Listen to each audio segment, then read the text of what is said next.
Here we are in the reel with Eric, Jen, and Cheryl. I am Eric, if it isn't obvious. This is Jen. This is Cheryl.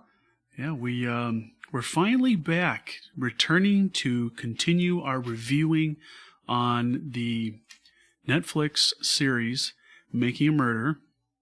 We are on episodes 9 and 10 for this episode, our episode. Got a lot of episodes coming out there.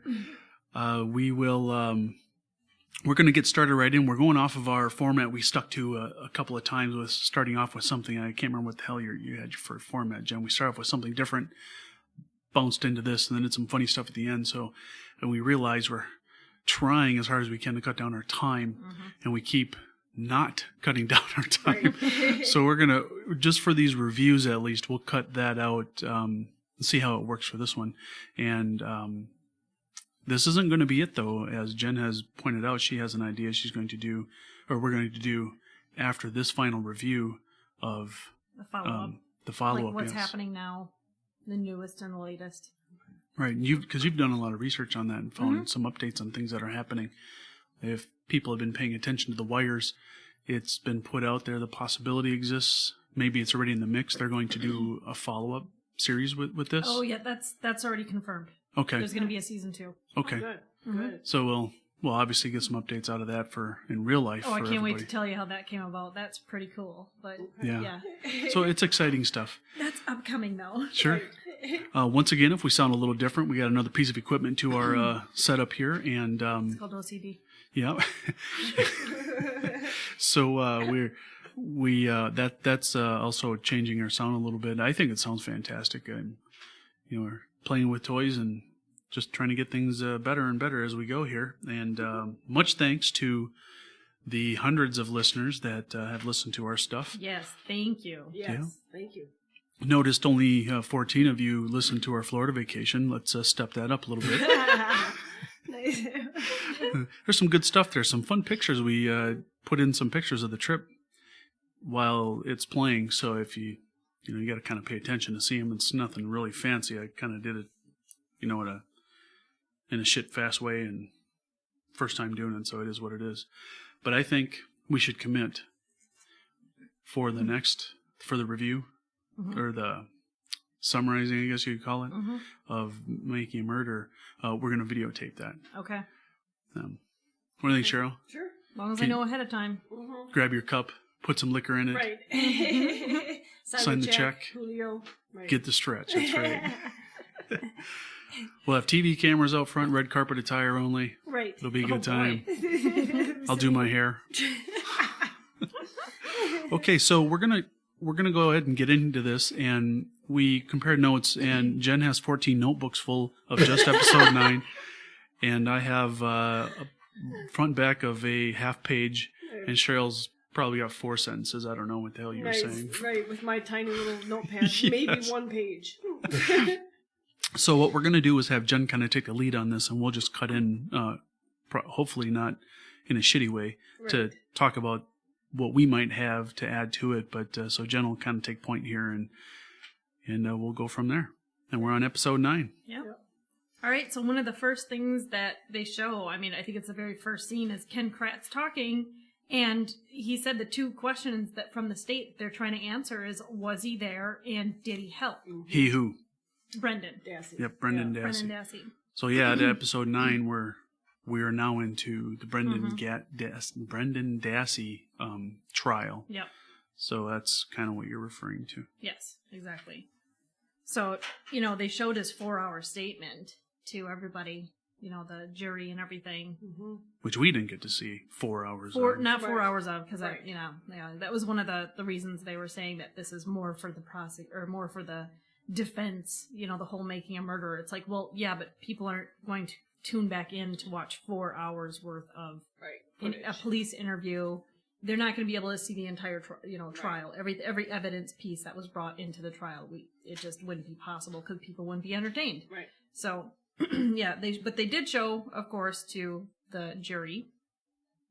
But they cut out the very last part before he went to, before he asked about going to school and going home. Yeah. That was my big question: is why didn't the defense request, we want to watch the rest of the video? You know, why would they? I was kind of be like, confused oh, why they we'll didn't. just let it go. Well, that's the most important part. Him being like, Mom, I didn't do this. Mom, I've been kind of forced into my statements or whatever, towards the ending of the statements. Like, why didn't the defense request that the rest of this material be portrayed? We saw it as viewers of the show because the defense actually played that stuff was more supporting to their side. But the big point of the matter in this episode is the jury didn't see that stuff at the time that the trial was being done and they were going to deliberate on. They didn't have that information to work with. Yeah. So I think that that's a good thought that you're having, Cheryl. Why wouldn't they want to see the rest? But I think what kind of threw them, if I remember right, they had mentioned the defense agreed with the prosecution that the rest of that information was just nil. It was unimportant. That's what throws me. Like, why? It doesn't make any sense. Right. Yeah. Why would they? I mean, that would help their case. Right. Why For would at they least be for the like, defense side, that would be appropriate. Yep. So that was my only confusion. Like, why would they not? I didn't get that. Omit that. Yeah.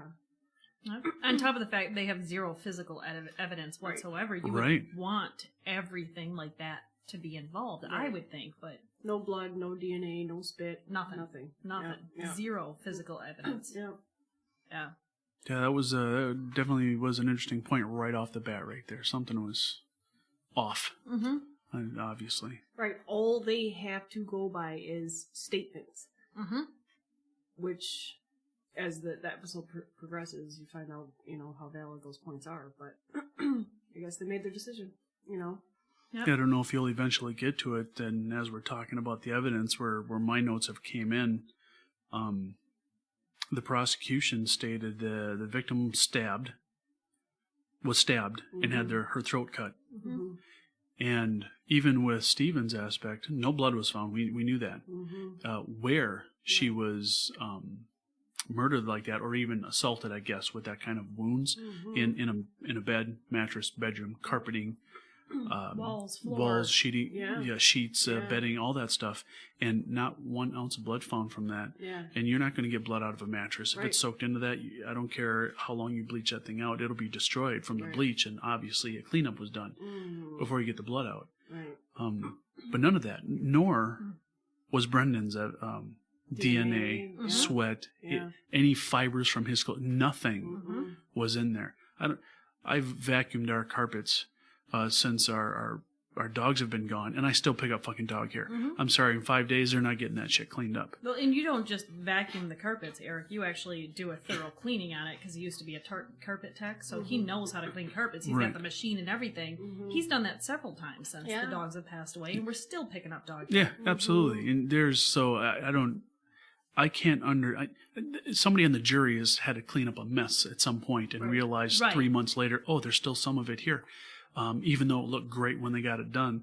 How is it you can expect these people, particularly Brendan, and I don't say this to be mean, but intellectually he's just not there. How do you think his participation with somebody else whose intellect is probably 3 points higher are going to clean up a mess like that in 5 days?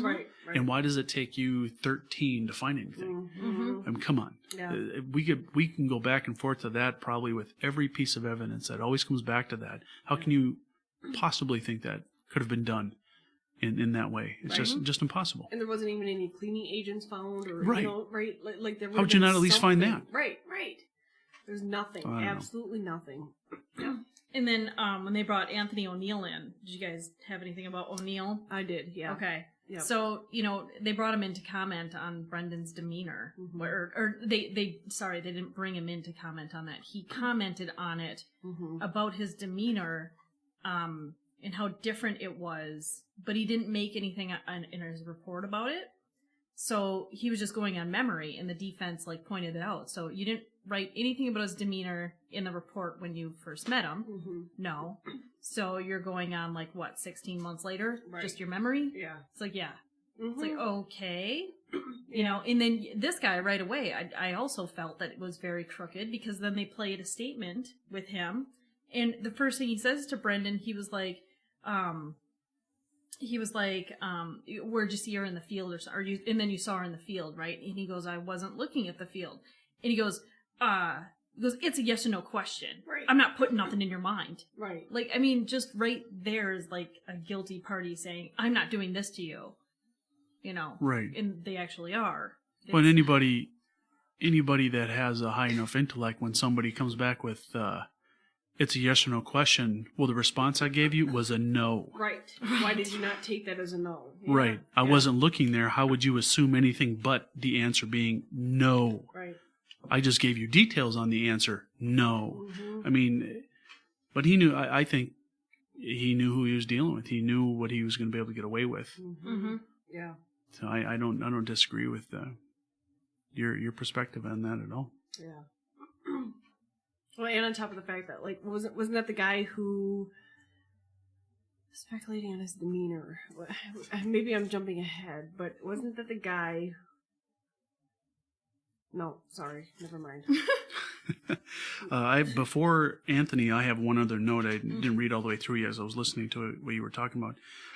Questioning of Brendan's statement by police claiming that on the school bus and the driver seen Teresa taking pictures of the van. Now, if I remember correctly, although he was saying that these people, the other people on the bus, the bus driver, stated and claimed to see this person. Mm-hmm. How was it you didn't see the person when you got off the bus? Mm-hmm. Looking back, if I remember right, the bus driver testified there was nobody there. She made a statement, or was in testifying on the stand. I can't remember. I think it might have just been a statement, but that was her statement. Yeah. There was nobody out there when Brendan got off the bus. Mm-hmm. Right. And it came into play because, if I remember right, with Stephen, they were pointing out that this person, them trying to bring Brendan in as a witness of her being there was inaccurate because there's other people saying when he got off that bus, there was nobody there. Mm-hmm. Right. And I think the bus driver was just making a statement on the time that she dropped him off, because that was the time that she did it every day. Right. You know, so why would she would have noticed. Right. And then it didn't happen. But the questioning at the time, they were telling Brandon that all these other people were saying this. So they were lying to him about data. Right. So isn't that a form of coercion and manipulation? Right. Right. Yeah. And not trying to put words in his mouth like they say, but it's like, yeah, you were. Or even pointing out, how could you not see this? Everybody else did. Mm-hmm. I mean, come on, if you said that to a 7-year-old, they would just start agreeing with you, thinking, I must have missed it. Yeah. Josh would have done it. Oh, absolutely. Yeah. If you're just like, I saw a pink turkey. Yeah.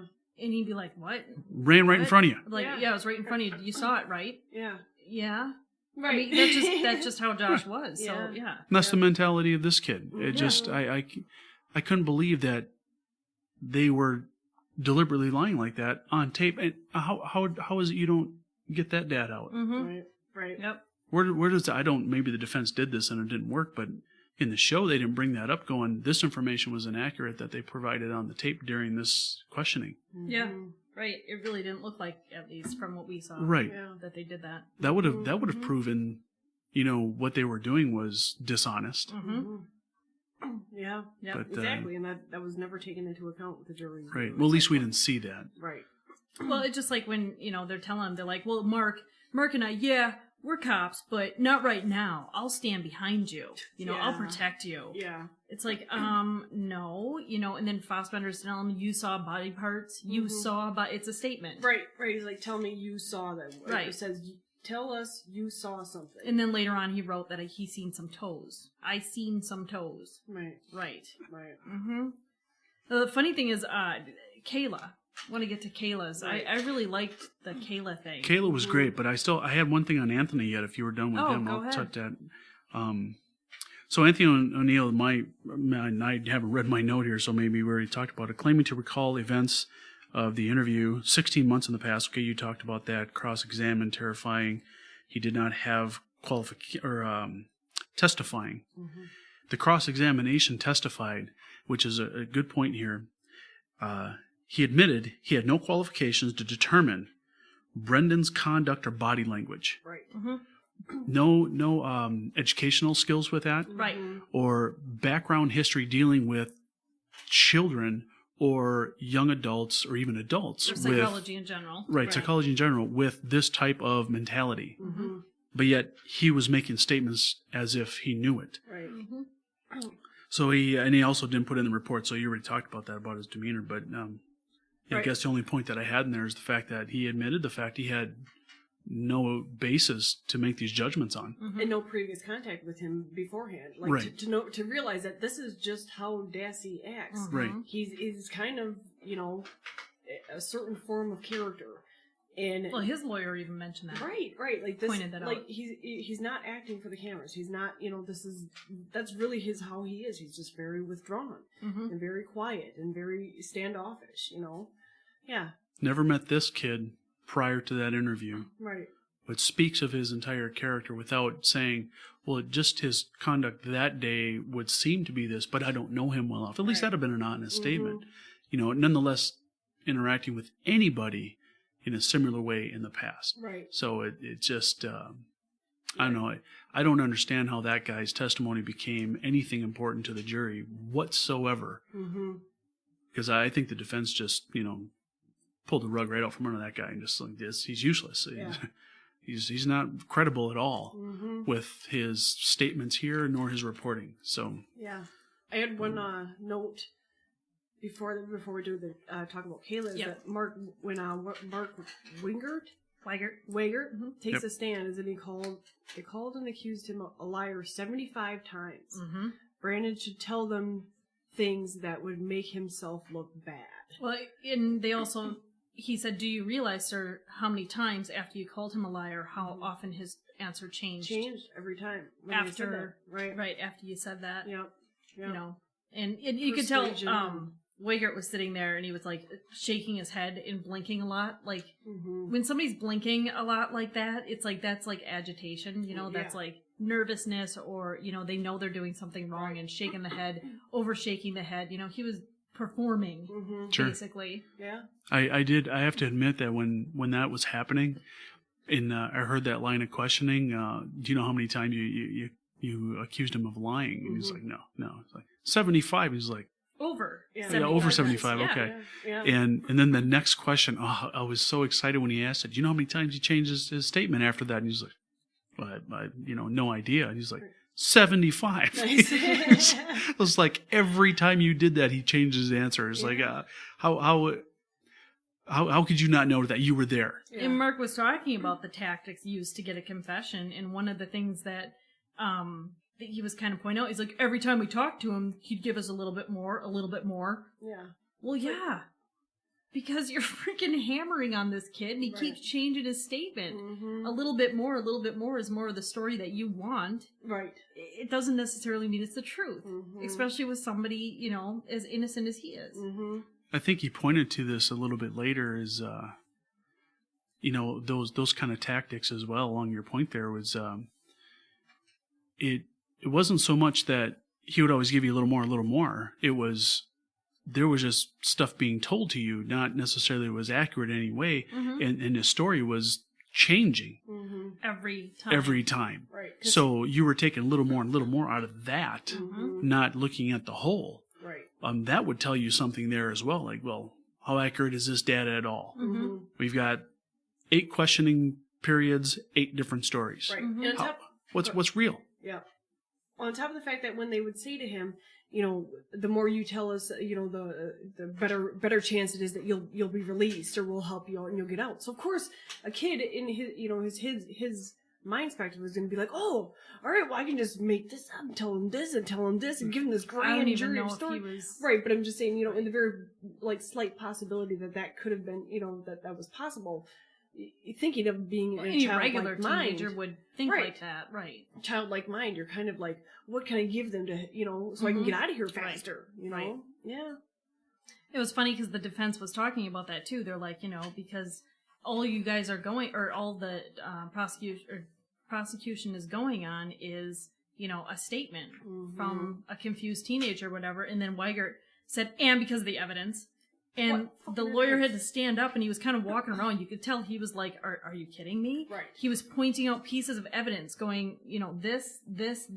None of this has any DNA evidence on it whatsoever. Right. And he's like, Weigert, real annoyed. He goes, nope, they had 5 days to clean up. Oh, Yeah. Jesus. Okay. Yeah. I did like that I guess you could call showmanship when he started walking around the courtroom. You mean this evidence? Yeah. And this stuff here? Right. Like really getting it to the jury and to this guy going, you're talking about all this stuff that has had Zero. no contact from somebody who's lived there. And just Yes. the absolute denial Yeah. and immaturity shown when nope, because they had 5 days to clean up. Well, nope means that there's no DNA evidence. So that means now you're agreeing with him, but you don't want to. So just like a teenager, you're trying to argue, even though you were just proved wrong. And that, to me, spells corruption. If you have idiots like this working on your police force that are literally like 14 years of age mentally. Yeah. Yep, I agree. Really, do you feel safe with police that can't admit that they're wrong? Right. Oh gosh, no. Right. Hell no. I don't feel safe with a police officer that can't admit their mistake. Right. I mean, the downside is if they do, their livelihood's at stake. So really, why would they? But at the same time, I think I'd appreciate it more if they start coming and say, "Yeah, I screwed that up." Yeah. Because you're a human being. Right. And none of these freaking officials ever have taken responsibility at all. Like, not at one point in this whole episode. It's serious. I kind of think that that's really the point. Yeah. Is that they're not taking accountability. They're wrong. They're doing everything in their power to cover this up and bury it.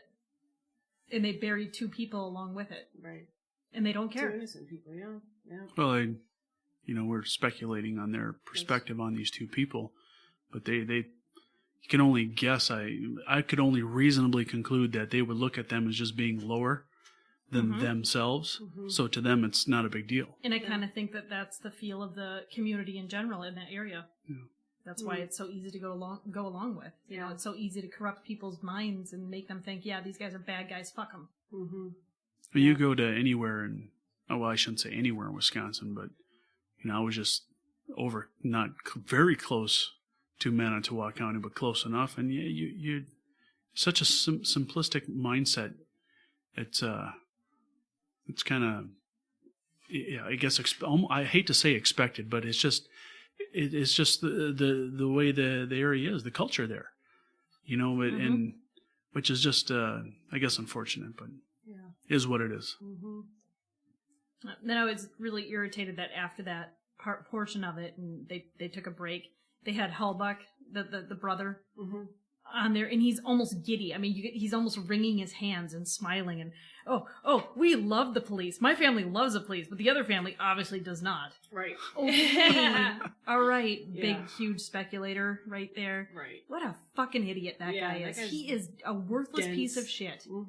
He just needs to be taken out and flogged. It's either it's hard to believe that ass clown wasn't investigated. Wasn't investigated one, but and in addition, is either part of this, which I guess at this point it wouldn't surprise me, but how could you be that dense to look at this stuff and be that snowed with it being accurate? Right. Because at the end of the day, the person or people involved, the real ones with the loss of your sister, are still out there. Yeah. And they're going to do it to somebody else. And you're happy with somebody paying for it? That's it? Doesn't matter who, somebody. Doesn't matter if it's right or wrong, or if there's any physical evidence whatsoever. Right. That's why I would be sitting back just going, this kid didn't do this. Yeah, this is not right. Where's the people that did? I don't get it. I guess I don't understand his mentality. So because that's the thoughts I have, I don't understand him not having some involvement, because why else would you play along with not, and even not playing, why would you just go with the shit that's happening? It just none of it adds up. Yeah. And he was there in front of it all while it was happening. Why wouldn't you question this stuff? Are you that stupid? Yeah. He's happy with an answer. Doesn't matter if it's right or wrong, as long as it's an answer. He looks like such a scumbag to me that I believe he'd suck a dick for $50. Just, right. I mean... I think you're giving him too much credit. Right. $5 might just do it for him. Right. And I don't even know if he's gay. I'm saying if he's not gay, then he probably would do that anyway, because he looks like just such a creeper. Yeah. And like you're saying, I don't understand why he wasn't investigated. Usually when somebody dies in the family, the first place you go is a family.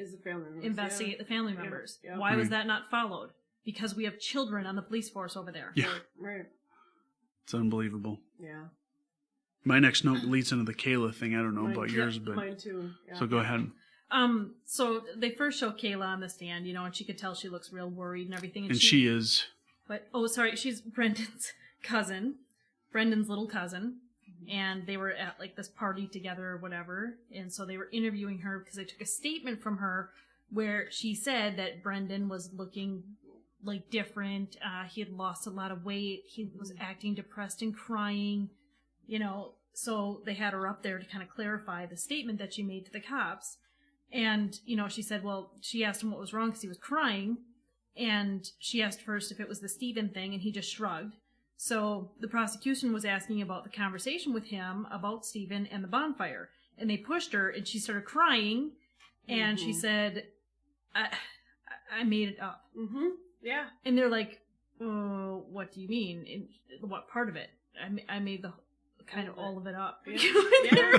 And you could tell the prosecution was so excited to get her to say this statement. Right. And then she's like, I made it up. And they're like, So they tried to get her to remember it because they wanted her to read her statement and try to get her to remember. But when they kept pushing, she's like, he didn't tell me anything. I kind of made it all up. Yeah. Yep. Yeah, all of it was the response when they said what part of it, all of it. Yep. She said she was confused about everything. So then the defense asked her, they're like, well, was it because of the news, And then she's like, yeah, because they were blaring all of the details over the news, which actually shouldn't have been leaked to the media, but the prosecution was deliberately leaking. You saw Ken Kratz, he was all over it, leaking all these details. Yeah. So everybody saw it. Kayla, this confused child, everybody in the county saw this. So yeah, they were advertising, like, they found bones, they found teeth, there's shackles. All of that was public knowledge, Right. but with speculation. Mm-hmm. And before any of the interviews. Right. So that's I'm just flabbergasted. I don't understand how that happens.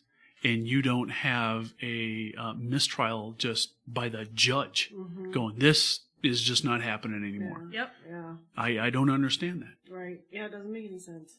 Because at that point, anybody who has a bone to pick with anybody can just say whatever the hell they want because they have information. Yep. Yep. Yeah. You guys have more on Kayla? Because I just have immediately after back to that idiot Hallbrook. My notes here is Brendan's cousin Kayla cleared. Claimed he was having issues. That's what you were talking about. He was the weight loss thing, and he was, I don't know. Do you need me to write your notes next time so you can read them? No, I just haven't read them. Okay. So, yeah, she made it up. Statements were not true. Yeah. And when it gets further into the episode a little bit, it shows that he just recently broke up with his girlfriend. Yeah, he explains that later on. And And she's like, Kayla says he lost like 40 pounds. Right. It turned out he lost like 5 or 10. right. 40 pounds of weight loss. Right. So, but then after she testifies, they flip to Hallbrook again doing an interview, and he's like, basically called her a liar. He's like, she should have told what she knows. We know she knows more, and she didn't. Wow. You're calling this, another kid. Mm-hmm. What was she?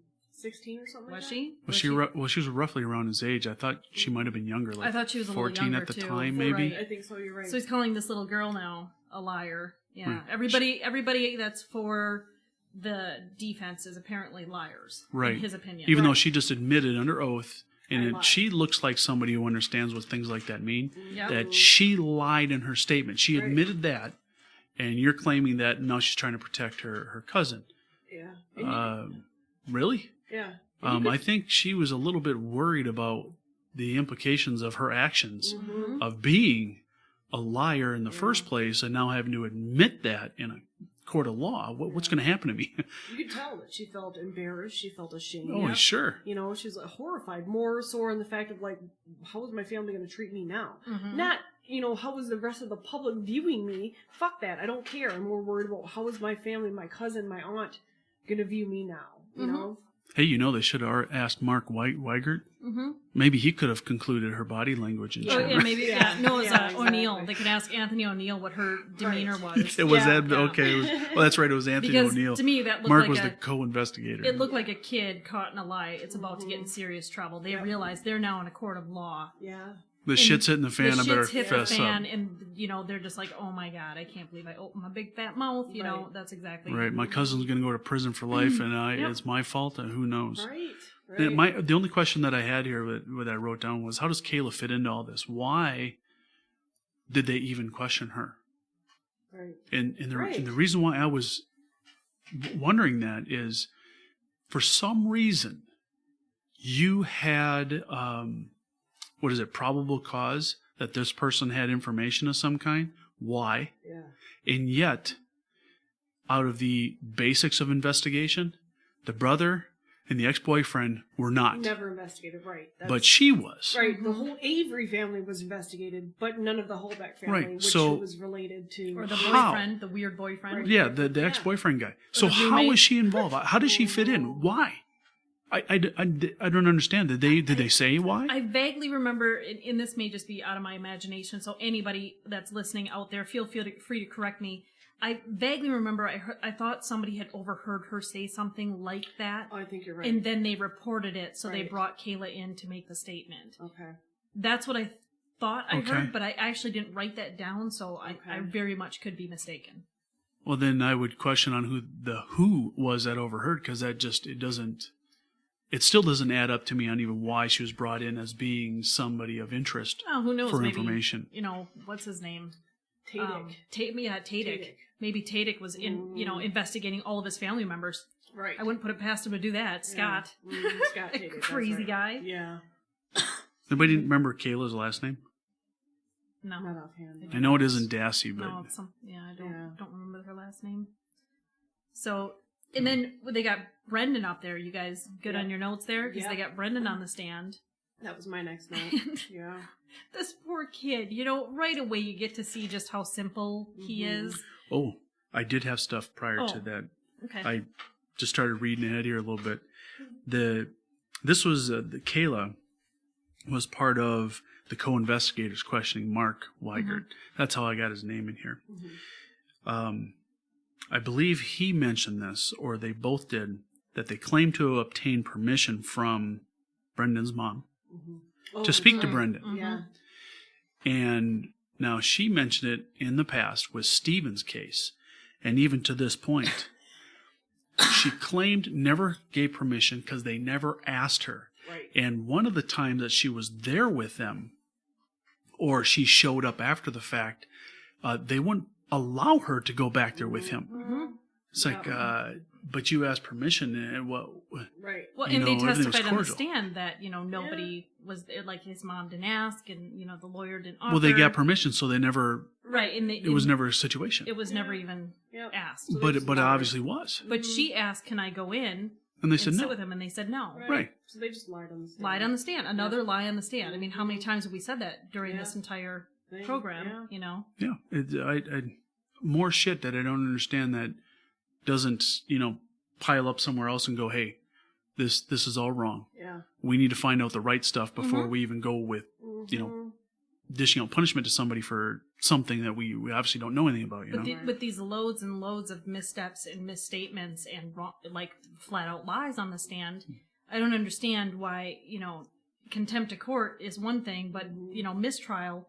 This should have been a mistrial. Both of these cases should have been a mistrial because of the amount of lies that were told that were Mistrial, proven later. corruption. Yeah. What is that? Interfering with the police investigation by the police. Right, exactly. Can you sue yourselves, police officers? Right. That was you made a good point. They said they offered her to join and she didn't, and she's like, no, they denied her permission. That's Yeah. what I had there. We brought up the 5-day cleaning thing, and we talked about the no blood from anybody, Yeah. not even Stephen and his girlfriend.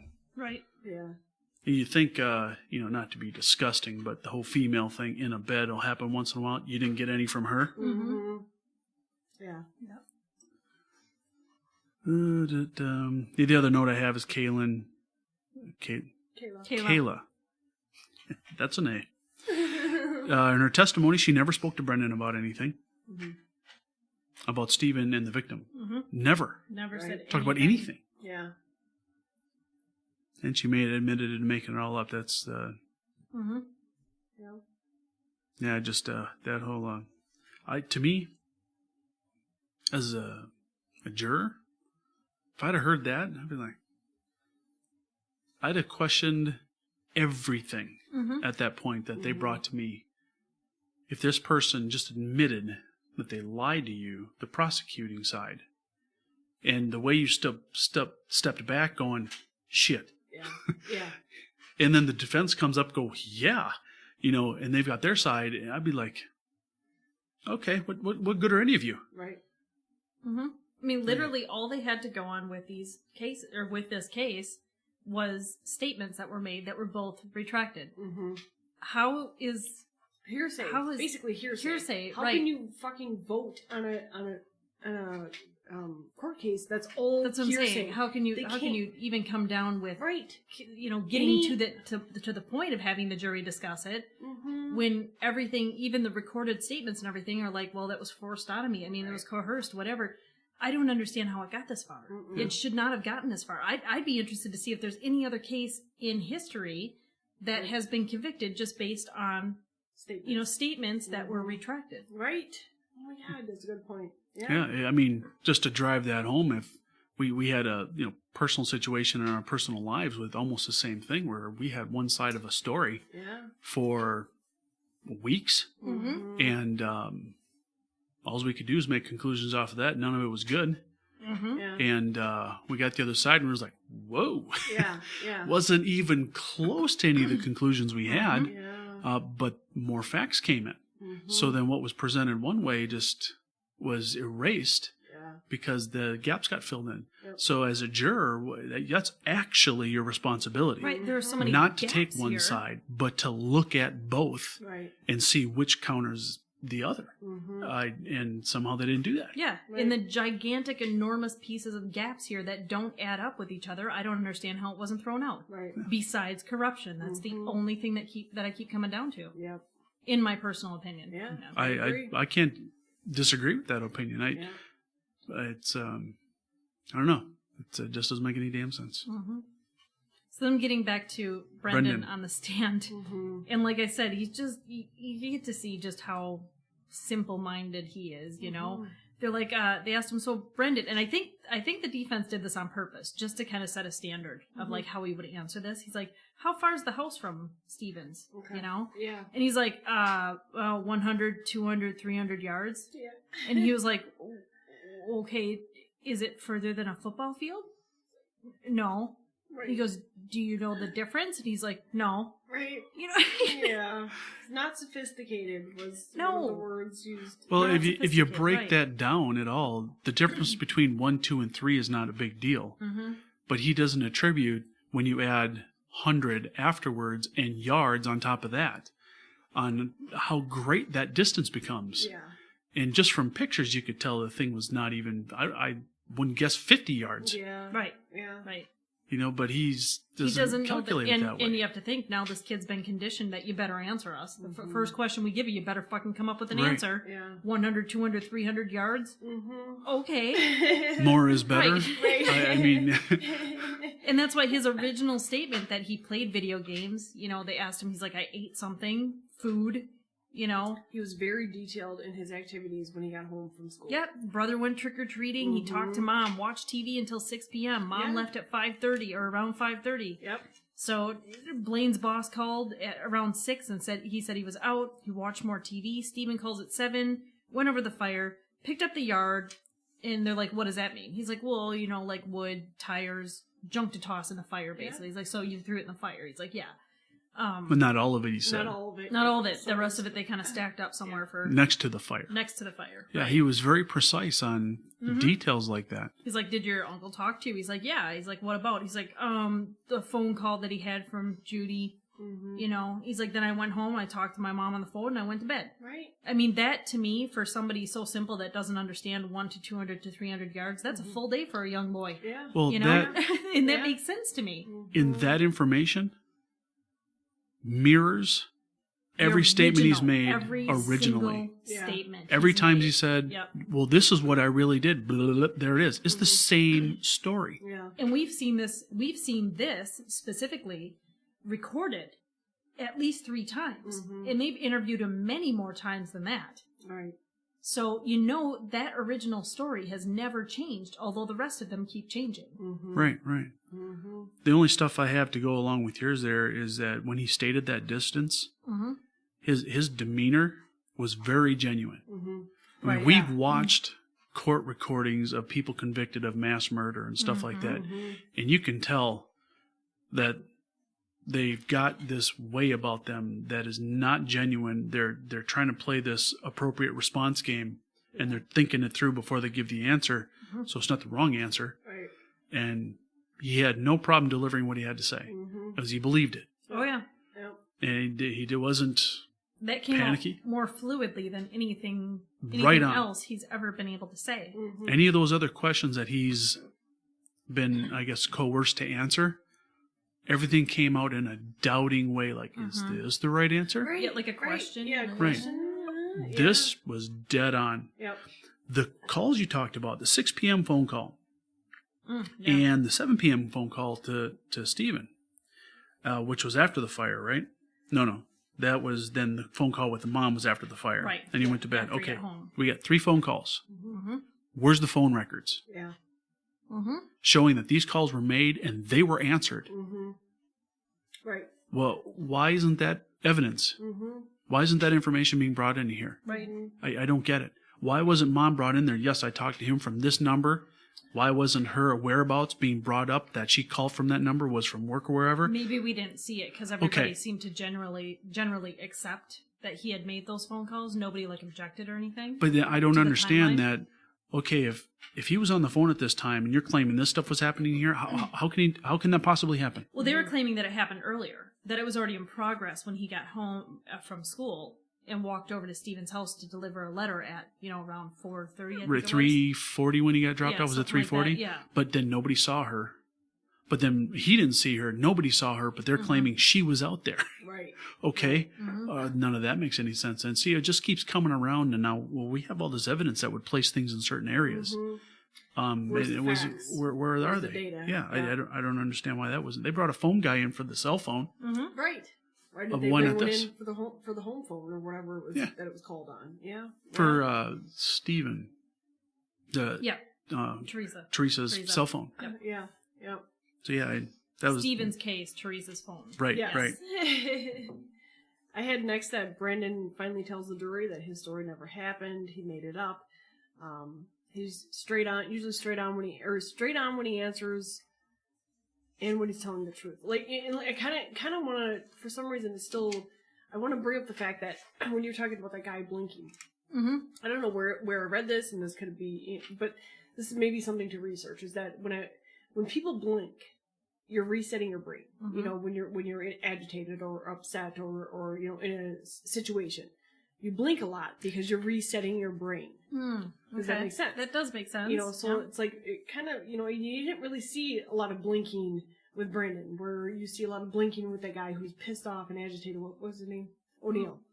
Oh, Anthony O'Neill. Yeah, Yeah, I was yeah. talking. Mark Weigert was the one Yeah. that Was blinking. He was Yeah. blinky. Yeah. he was blinky. Yeah. And I kind of noticed that. The only time I do it is when I'm really pissed off, work, and I'm expecting these people to shut Yeah. the fuck up so we can leave the meeting Yep. because they're all telling about their personal lives, and I'm Right. just wide eyes and blinking, yes. I'm really going to kill trying somebody. reset Right. your brain. I don't know if I physically was thinking that, but Right. but yeah, I And can not see in that. not in any bad or a good way. It's just you're trying to reset your thoughts. Mhm. I don't know. I heard that somewhere. I just kind of wanted to bring that up, and I didn't really see that Yeah. with Brandon's testimony. No, I didn't. He was very calm, kind of very straightforward, Mm-hmm. just basically answering as it came out.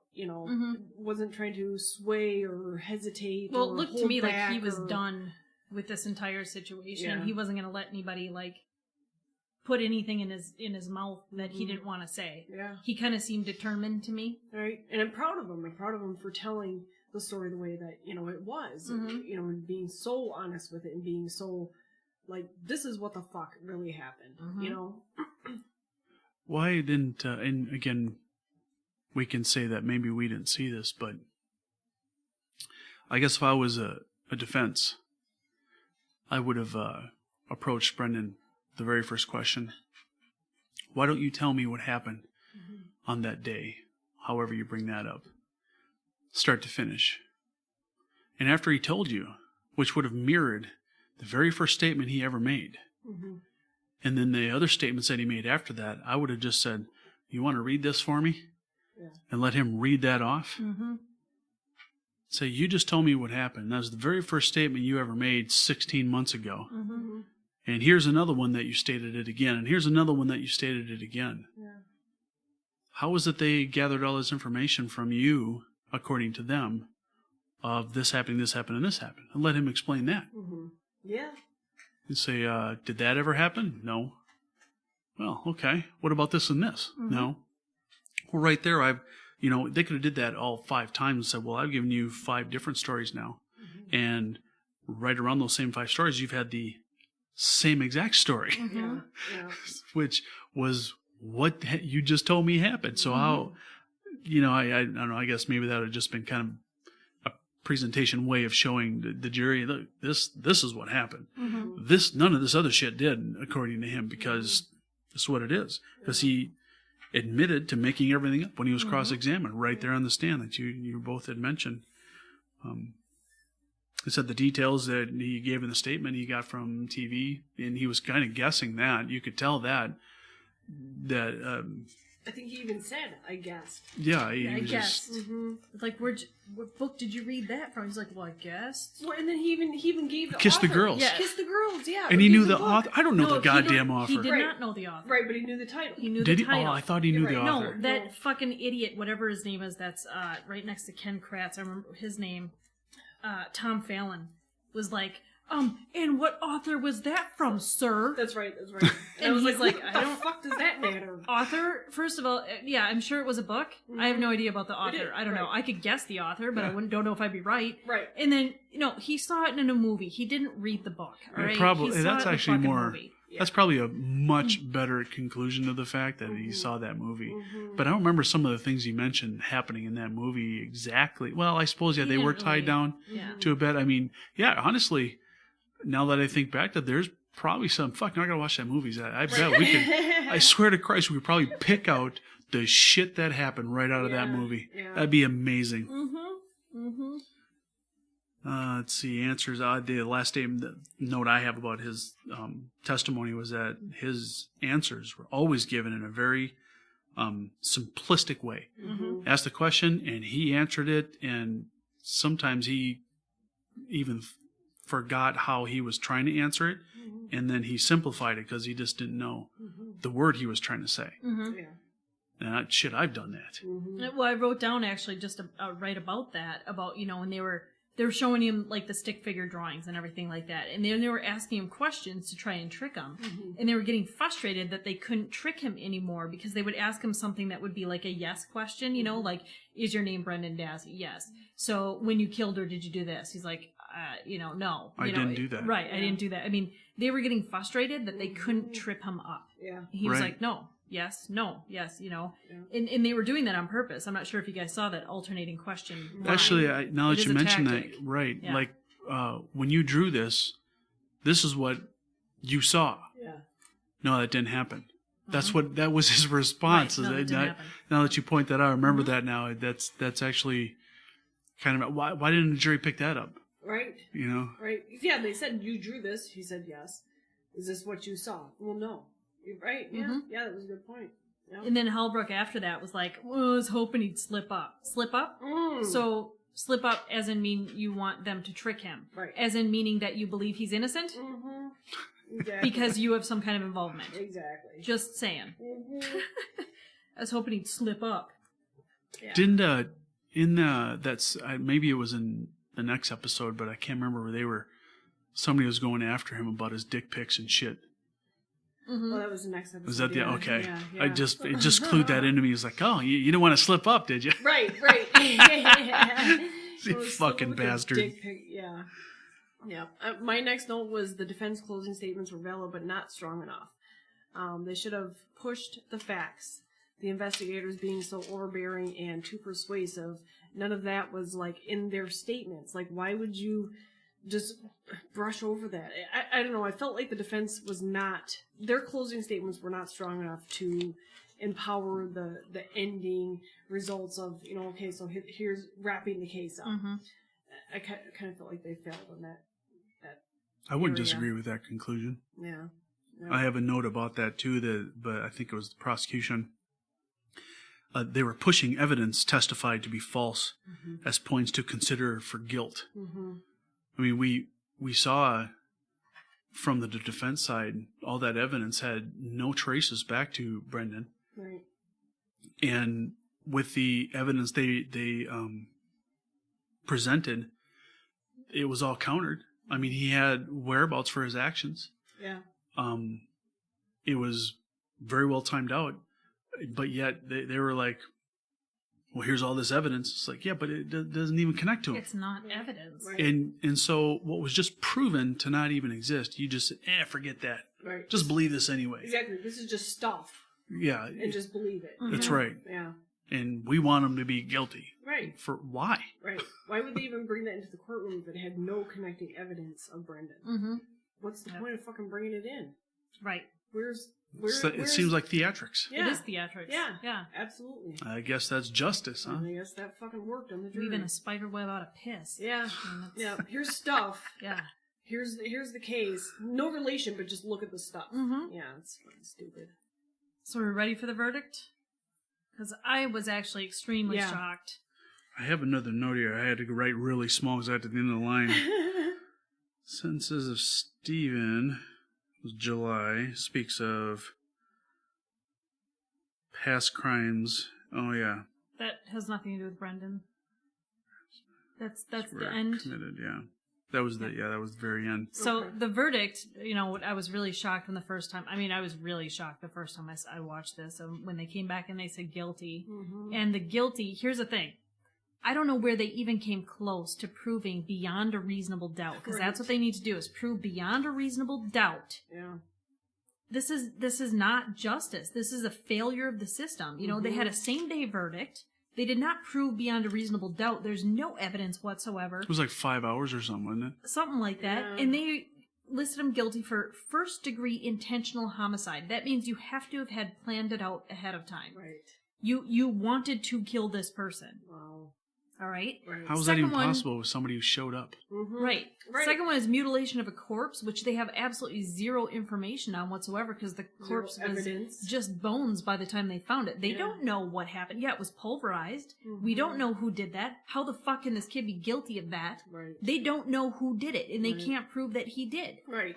And They yet can't they're prove that he convicting him. planned to kill this woman. Right. They can't prove that he was even there. Ugh. And then first-degree sexual assault. Again, where's the DNA? Right. There is zero evidence that he actually did this. Mm-hmm. You cannot look at a body and examine it to see if it was even sexually assaulted. Right. These are bogus fucking charges that should have never, ever even gotten charged in the first place. It should have never gotten past the grand jury. And that's what I don't understand. If they have a grand jury process, which I'm not sure if they do, because I know it's a smaller county, like we do in Hennepin, it would have never passed even the grand jury phase. Right. There's no facts. There's no DNA. There's no There's evidence. There's nothing. nothing. And how could they exactly? How can they call him guilty on any of these counts? So that raises a question. Can I go downtown, walk into the police station, and confess to murdering somebody and torching them in my backyard? And you come here, find nothing. You're going to charge me? Oh, they're going to find some bones, because remember I buried the cat out That's there? right. They're going to find So bones. they're going to find bones. Okay. Yeah. So you're going to charge me? Guilty. And right. Apparently. I'm going to then plead not guilty. And then we're going to go to trial. And somehow a jury's going to find me guilty. Right. Just by my statement. Exactly. Don't they still need evidence to prove? Right. Yes. That's what the To tie justice whatever system happened is to supposed me. have. And so if they happen to find a corpse buried in the backyard from building the house, if they couldn't tie it to me, even though I confessed to doing it, they wouldn't bother.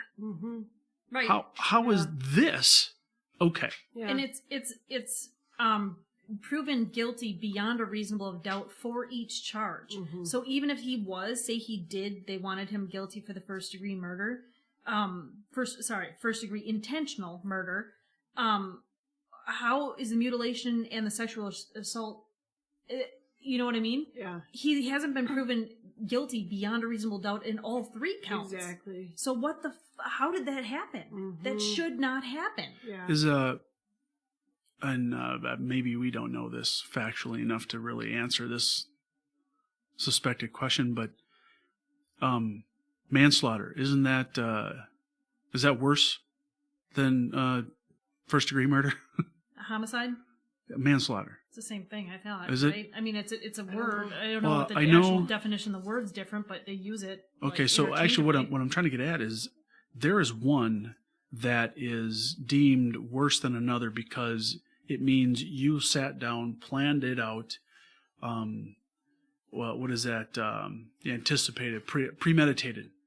That's the word I'm looking for, like Okay. premeditated murder, something like that. Yeah. Well, doesn't first degree intentional imply that? Right. So that would seem to be that. Now, does premeditated and planning out mean like 3 seconds before? Because that would mean every murder is premeditated. That gets pretty sticky when it comes to the rules, and I learned that on my grand jury process, because there were a couple that they were trying to get on this guy for the first degree or second degree, and then what it was or whatever, because it can literally just be a few seconds before. And really, that's But if it's the heat of the moment, then it's real. It can be really okay. a So fine line. that's kind of my point, Right. though, is if you're talking about if this boiled down the way it was, this kid came to this guy's house just to drop off a letter and then was coerced to do this. At what point did he plot and plan this? Right.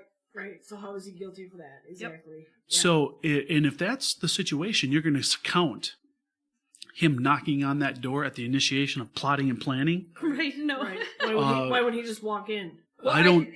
Right. What I can say for this jury, that's probably what they thought, because to me it's incomprehensible, but to them. So then, if that's not it, you mean at the point where he supposedly was handed a knife to stab her, then he plotted and planned it. He wrote this down. Here's a good idea, Right. Yeah. and there it is. That's wouldn't that be heat of the moment? Oh, okay, I'll do this. Yeah. No, that's none of it. The charges don't sound right to even stick. No. So I don't understand how any of that guilty even on comes all down. 3 counts is just Fucking ridiculous. ridiculous. And really, if he wouldn't been charged with the intentional homicide, how could you even hold him accountable then for mutilating a body? Right. Well, I suppose you could, but there's nothing to connect him to it. Mm-mm. And then on top of that, the sexual assault, which with the condition that they were explaining this murder was going to happen, he wouldn't have been wearing any protection. Mm-hmm. But where would you get any of the material to prove that? Mm-hmm. Yeah. Right. Yeah. So it's all off of a bogus confession. Mm-hmm. Nonetheless, if it was a straight up confession, then anybody who wanted to stay in jail could just admit to something they didn't do, and they could just go back. Yep. Yeah. Yeah. Oh, guilty Yeah. because of the person say so. Yeah, what the hell? Yeah. This doesn't make any sense. No, it's And that fucking really stupid. proves then taking advantage of somebody of a lower intellectual capability, Mm-hmm. if that's the case. Yeah. Absolutely. Then after the verdict, do you guys have any notes about Barb's display? Now, I don't have any notes, but No. boy, that woman, She blew up. she popped a bolt. It looked like a few people were popping bolts, and Right. I did think she have- was fighting with, her niece or whoever that other girl was Yeah. before they get in the car. And I did Yeah, have a note before Ugh. that, not to oh, sure. jump off topic, was Andrew Colburn's face in the background. Oh, yeah, During Dassey's verdict. I didn't even notice it the first time around. Mm-hmm. But the second time around, I was like, yeah, we replayed that about motherfucker's half dozen times. yeah, I'm like, that motherfucker's in the background. Wow, that's kind of creepy. During the conviction, Andrew Colburn's face, when the verdict is released, he just looks at Dassey and appears to have this look of contempt, like, haha, we just got away with it. Like, we're fucking clear. It was kind of scary. It was kind of creepy. I don't know, people watch that and watch Andrew Colburn's face in the background during the verdict. I'm going to see if I can watch the verdict later. Just the verdict to see Yep. that, because I missed that. Yeah. Who is he? Andrew Colburn. Andrew Colburn. Who is he, though? That fucking retard that, doesn't like to make police reports, and because he'd have to be reporting he on was everything got the that he call. wrote in. He was got the call with the Stephen Avery with case. the plates and Oh, the okay. first time. He was a deputy, right? Yep, deputy in the Stephen Avery case. Yep. One thing Frankenstein with less of a brain. Yeah. Yeah. I think that was about all I had. Strang was his tragic, when he said the tragic failure of the justice system. Jerry Buting says, good luck with this criminal justice system the way that it is. I actually have that almost word for word. Oh, yeah, that's right. We played that a few times to Right. really get that Yeah. worded out. And before you get to that, I do want to point out, I wrote it down, so it must have came in at the end of this episode for some strange reason. But they were pointing out something to do with the sentencing of Stephen's case.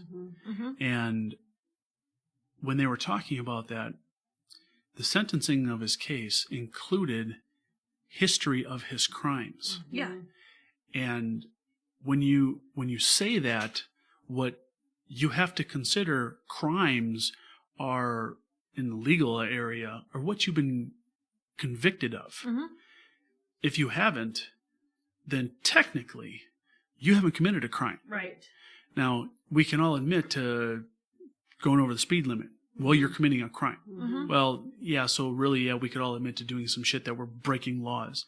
But we haven't been convicted, so we can say we haven't committed a crime. But his implication was more so on the case Penny. he was cleared of. right, the Penny case. DNA cleared him from that, and yet he's presenting this as if he's this dangerous person from his past crimes. Right, which he was not convicted of. You mean so he's the not guilty breaking of. a window and stealing from a bar, Yeah. burning a cat? You mean society has got to watch out for this guy? Right. He's going to come by and grab my cat, throw it over a fire? Well, he called him the most dangerous individual to ever set foot in this courtroom, is Stephen what he Avery. told him. Right, yeah, right. to Stephen. I think the Ridiculous. police force might Isn't come more- up to that a little bit closer They're than a little Stephen. bit more dangerous. Yeah.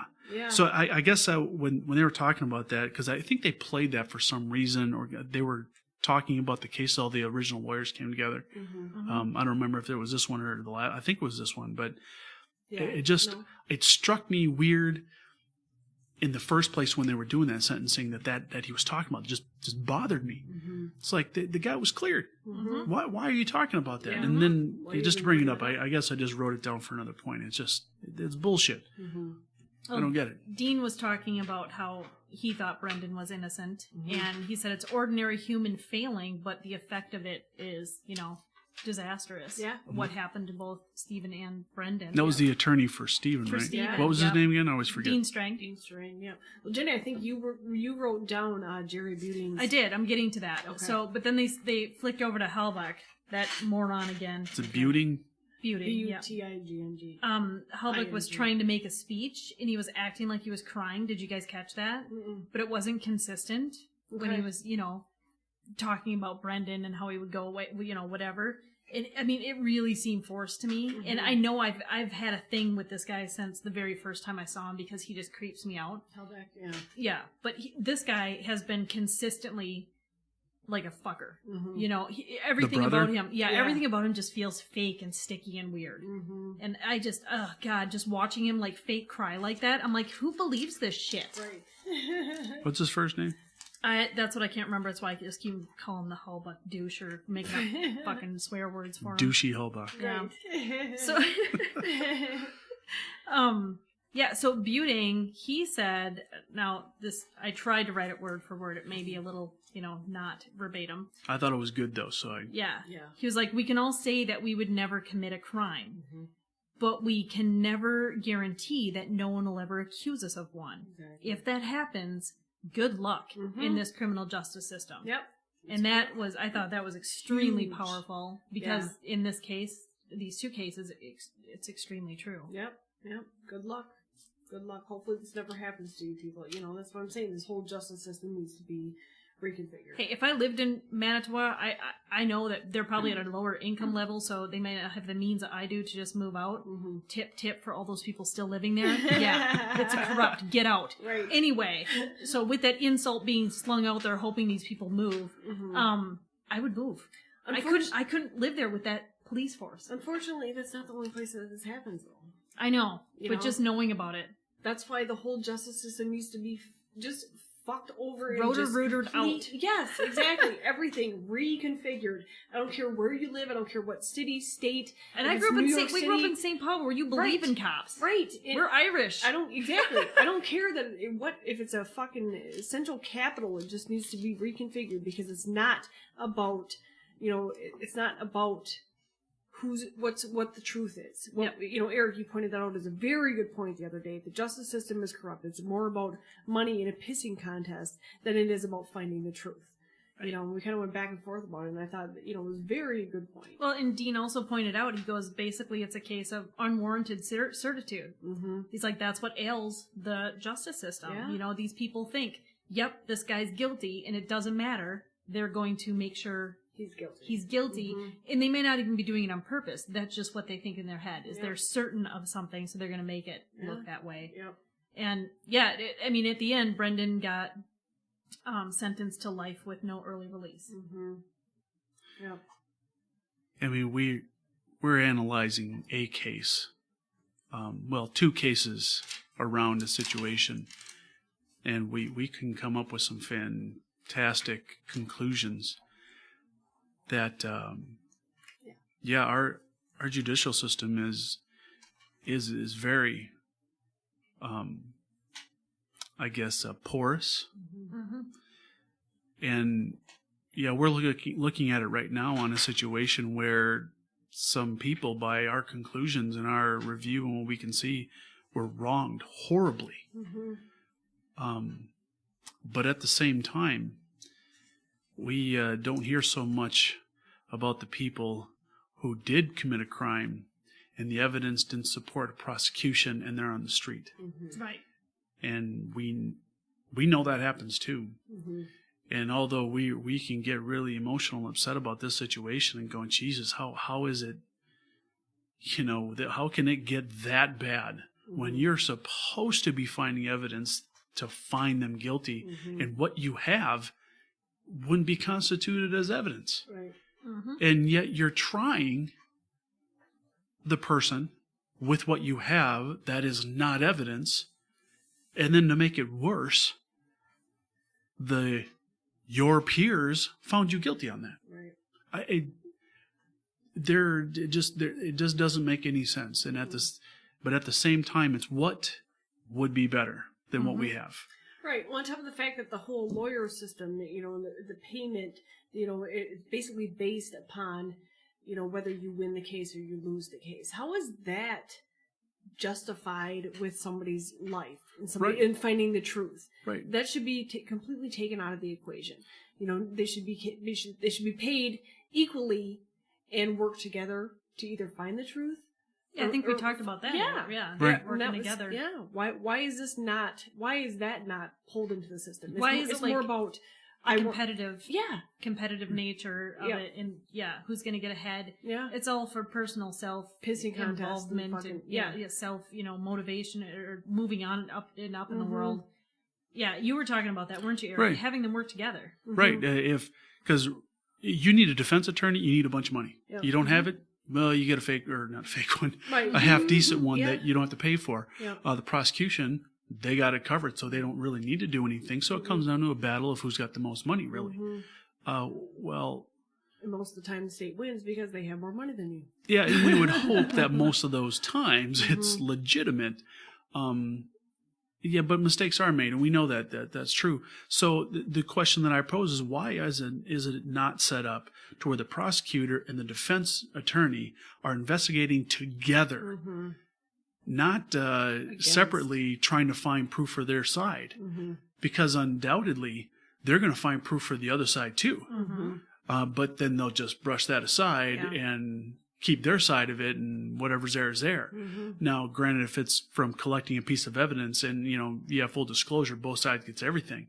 And so you can pick through their shit. Well, if that's the case, then why aren't you both going at it together? Right. Because then when you come down to it and go, yeah, this guy's fucked, he did it. Right. Well, then you've kind of proven that right there, and you can sit down, the defense can go, you know what, the evidence shows that you did it.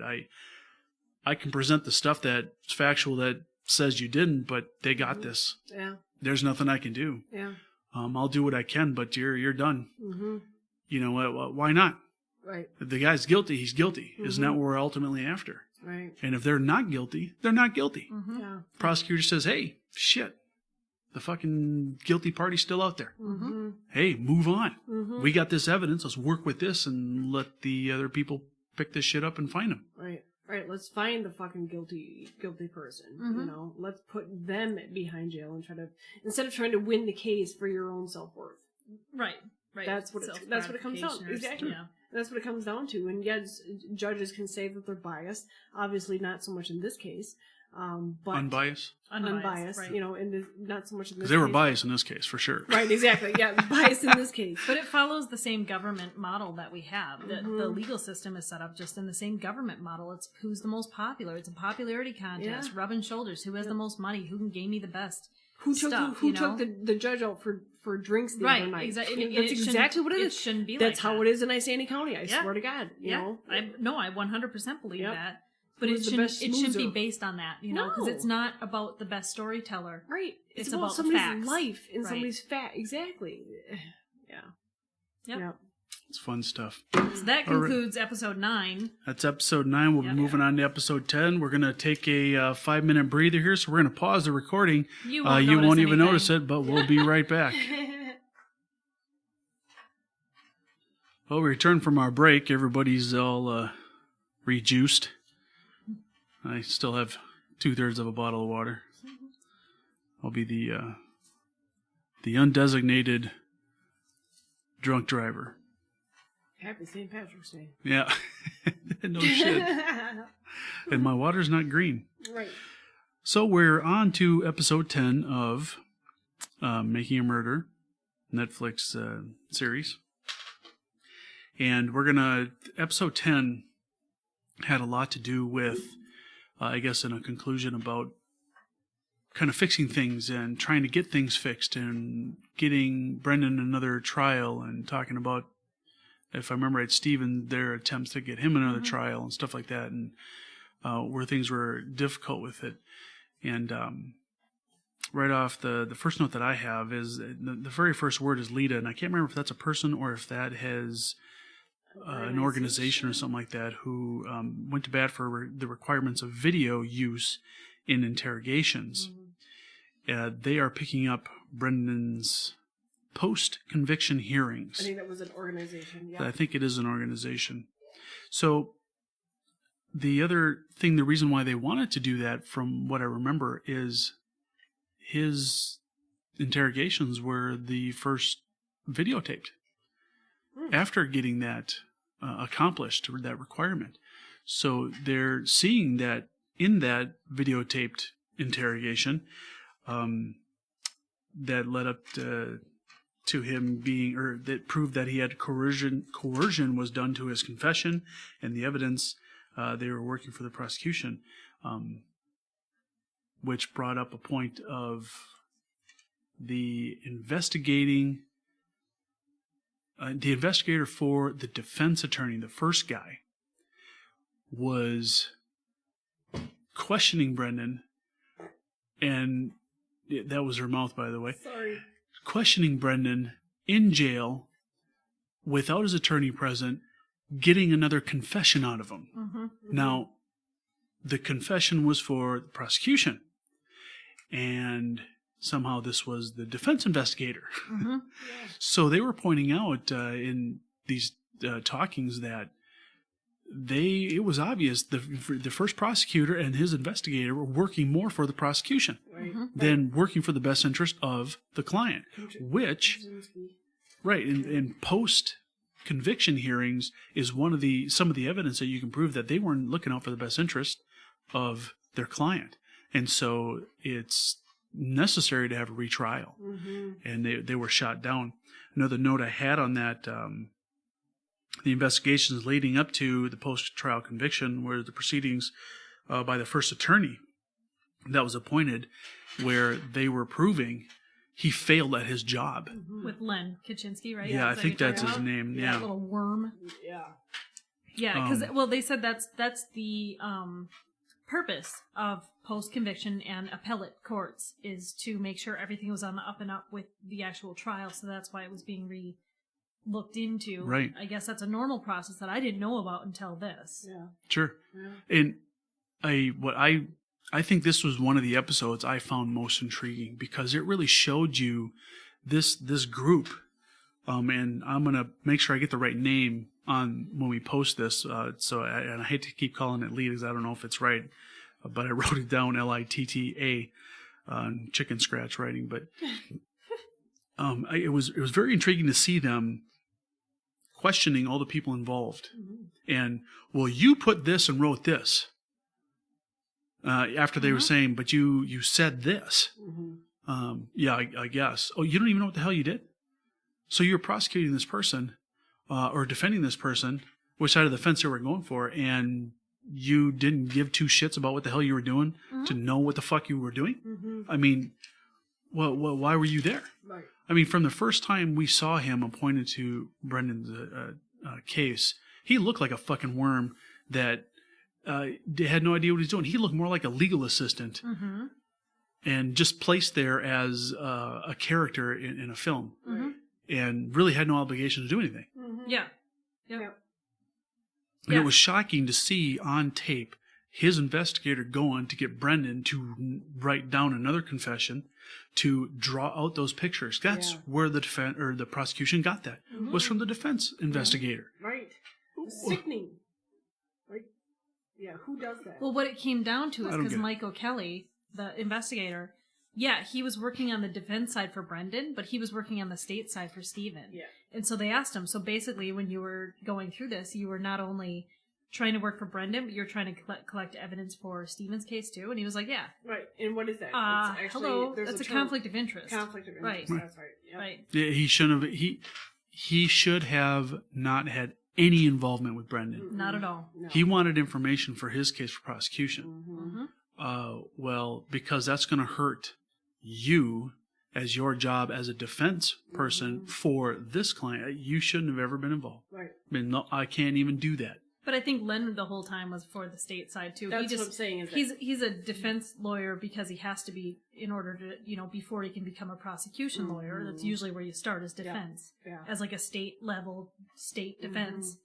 He's like on the first rung and he's trying to work his way up. So he was all for it, because that whole evil incarnate statement, that's evil incarnate. He's like, well, I can't imagine I ever said that.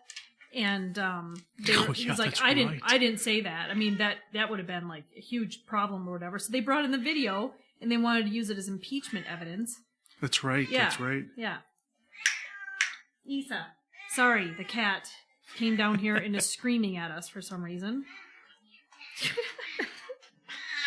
Oh, That'll help. That sounds even better. Yeah, that's right. They pointed that out when they questioned him, and on record said that we're bringing this to light for evidence for impeachment. And this was the, I guess I'm not being involved in that kind of situation. I wouldn't know how I would react. But he just had the same smug smile on his face, like, yeah, that's not going to happen. Yeah. It's like, you were just told you're going to lose your fucking job, your whole career, because of some shit you did wrongfully, and you lied about it right in front of us. Right. It doesn't even faze him. That's why I'm interested to find out where Len Krasinski actually comes from, and what his background is, and who he's helped out in the past, and who he's connected to with the law enforcement. I'm pretty sure he's connected with somehow the Manitowoc County. For some reason. Well, he was in government with them, so they're all buddies. Yep. Going out for drinks and shit. Yep. Yeah. Yeah, but basically, I mean, O'Kelly. Sorry, did I say O'Malley? I meant O'Kelly. O'Kelly agreed. Irish Day. Yeah, it must be an Irish Day. He agreed, and so basically, you're agreeing that it was unethical, but you're totally proud of that, and like just what? Yeah, he almost smiled like, yeah, I did it. Yeah. Wow. Yeah. It's like somebody having complete immunity and shooting a cop on the street, and they get questioned. Yeah, I did. Yeah. What do you do? Yeah. it was almost cocky. Oh, the fucking worm. And he said his plan was to get an admission. Yeah. So that's not what you're doing exactly. as defense. Yeah, they're playing both sides the whole time. I don't even, until you pointed that out, I had forgotten they mentioned that. And even while we were making these notes, it skipped my brain that he was working for the prosecution on one side and the defense on the other person, or, for two different cases around the same situation. Yeah. It's like that puts you just feeding both sides of the flames here. How is that even acceptable by a judge? It's not legal. Definitely not legal. How does a judge go, oh yeah, we'll take that too? Yeah. I don't get it. Makes no sense. Nope. Conflict of interest, definitely. Something seriously. He even said on the stand that they were trying to get him to see reality from our perspective. And that's a quote. He said, reality from our perspective. Reality from your perspective. Isn't reality reality? Right. What perspective are you going for? Yeah. Yep, exactly. He's like, oh yes, I agree. He agreed that it was all part of gaining evidence for the state. How was this not thrown out? Yeah. At appellate or post-conviction? I mean, hello. Yeah, they went all the way up the chain for getting Yes. retrials and all got shot down. Yes. That was one thing that, I don't know if I'm jumping ahead here, but this was huge for me, is like, when Stephen did his appeal, why the fuck would the same judge be Presiding over that. presiding over the appeal course? Because there's no judge in history that I know of that would ever want to appeal his own decision, because that would make him look like a fucking idiot. Yeah, I screwed it up before. Let me try it again. Let me try it again. No judge is going to want to do that unless they're an actual, like, good-hearted, like, down home. Oh, you know what? I made it. No, this county apparently nobody takes responsibility for. Nothing. So why in the fuck did they have the same judge Presiding over appeal both. over his own case? Right. The That other doesn't judge make was any drunk sense. that day. Yeah, apparently. Like, there's no other judge in the county. There's no other judge in the state. Right. It's like, this that is could the only judge. Yeah, I guess in Wisconsin, that's the only judge you get. Nobody else. So then what's the point of post-conviction or appellate courts? Exactly. Just wondering if there's only one judge. That's fucking ridiculous. No judge is going to make a bad decision to make his own self look bad. It's stupid. How can a judge who gave you your conviction and sentencing objectively review the case to find good reason to have it re-reviewed? Yep. And why would he? Because that's going to make him look stupid. 'Cause I don't want to hear this shit again. But even from that, how can you do that? The reason why you ask for another set of eyes is so that in case something was overlooked, something was misunderstood, or something needs more clarification beyond what was already done. Well, if you've already made those decisions and you're asked to reevaluate it, what is it you're going to see differently? Right, you're already going to have an objective side to that. Where if you go to like a doctor and you want a second opinion. Yeah, you don't go to the same fucking doctor. Exactly. So why the fuck would you go to the same judge? I don't Kind of understand the point. it. That's actually a really good analogy. Yeah. Yep, Well, I doesn't tell you, make when sense. that dude does need a medical opinion for a second opinion, I hope he gets the same doctor. Right. Yeah, exactly. Oh, I'll give you another opinion. Right. Same. How about the other side of the fence? We'll give you that one today. Yeah. Right. You're fucked. You're- You need Yeah. a second opinion. You're fucked. Yeah.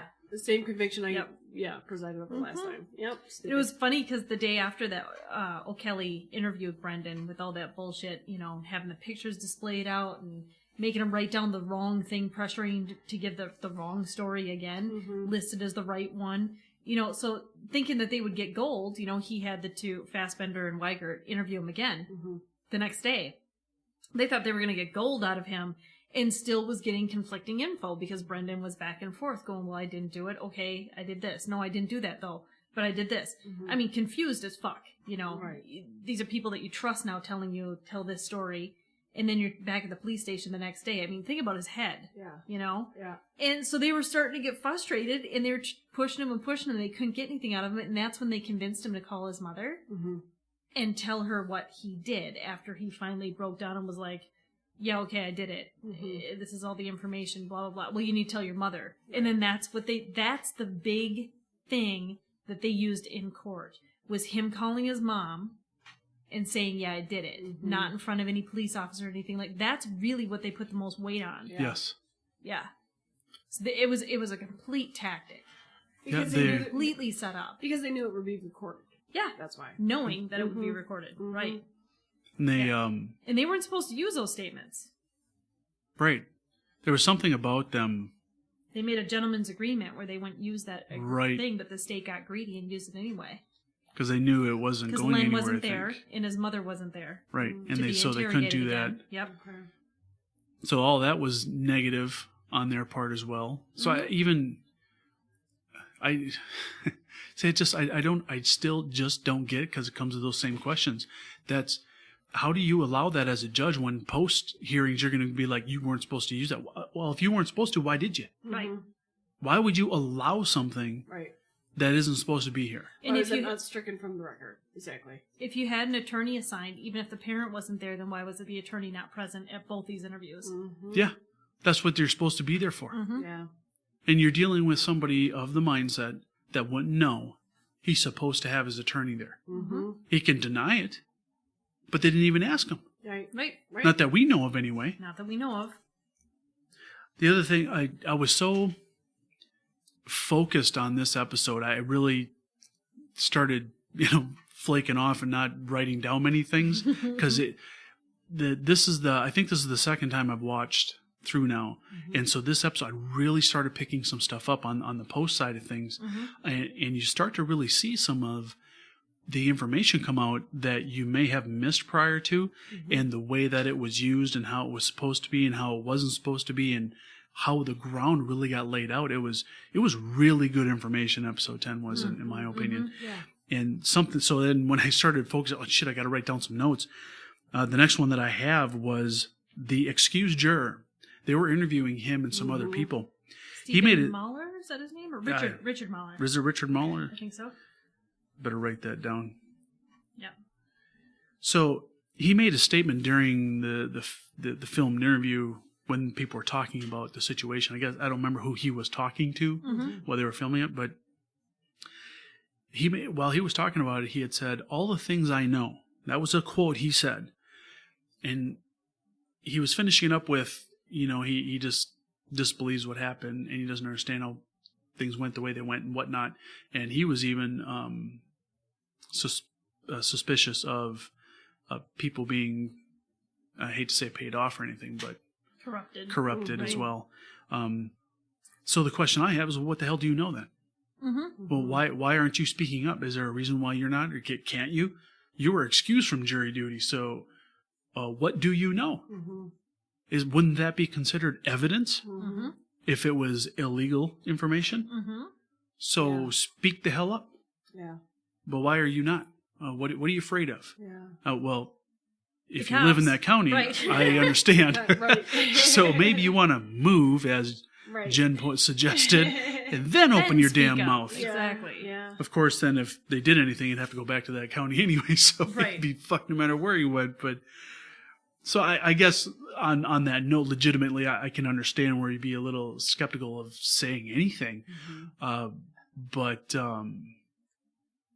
geez, I don't know. I guess I don't know what else to say to that other than shit. Give up your life maybe to try to do something right and get screwed. I don't get it. Yeah. Yep. But so then after that, again, watching more stuff, we learn, because then, they're talking to Stephen again. Stephen has gone through all of his paths to get retried, appeals, that's done. To the point where he can't even get a lawyer anymore. Yep. So he's starting to pursue a new trial by himself. Now, you take somebody with the intellect he has, when you watch this guy got his, 16, 18, whatever many boxes of information, court reports, all that shit. He's going through that to figure it out. Line by line. Line by line. He asks for boxes to come in. He gets up in the middle of the night because he can't sleep, and he's just going through this stuff and going to the law library on his spare time at the prison to learn the law, to see where it applies. And he's written a couple things already, a few motions. We've had to do that with the boys a few times, and that is not an easy thing to do. Not easy. Now, granted, he's got more time than we ever had, but that's some shit to figure out. That and that, mentality, mindset, his intellectual level, that it's not going to be easy. Mm-hmm. And he's doing it though, because I mean, if you weren't innocent, why would you bother trying to do all that? I mean, yeah, you got nothing else to do, but when you're fucked, you're fucked. What else? Right. I guess a sane person wouldn't be going through that shit if they were guilty of trying to prove themselves. They'd just be pissed off. Right, right. One thing I don't know where this came into play, but O'Kelly, one of the investigators, I don't know if this was before or after that point, was that he proves the statement when he's only, what is that?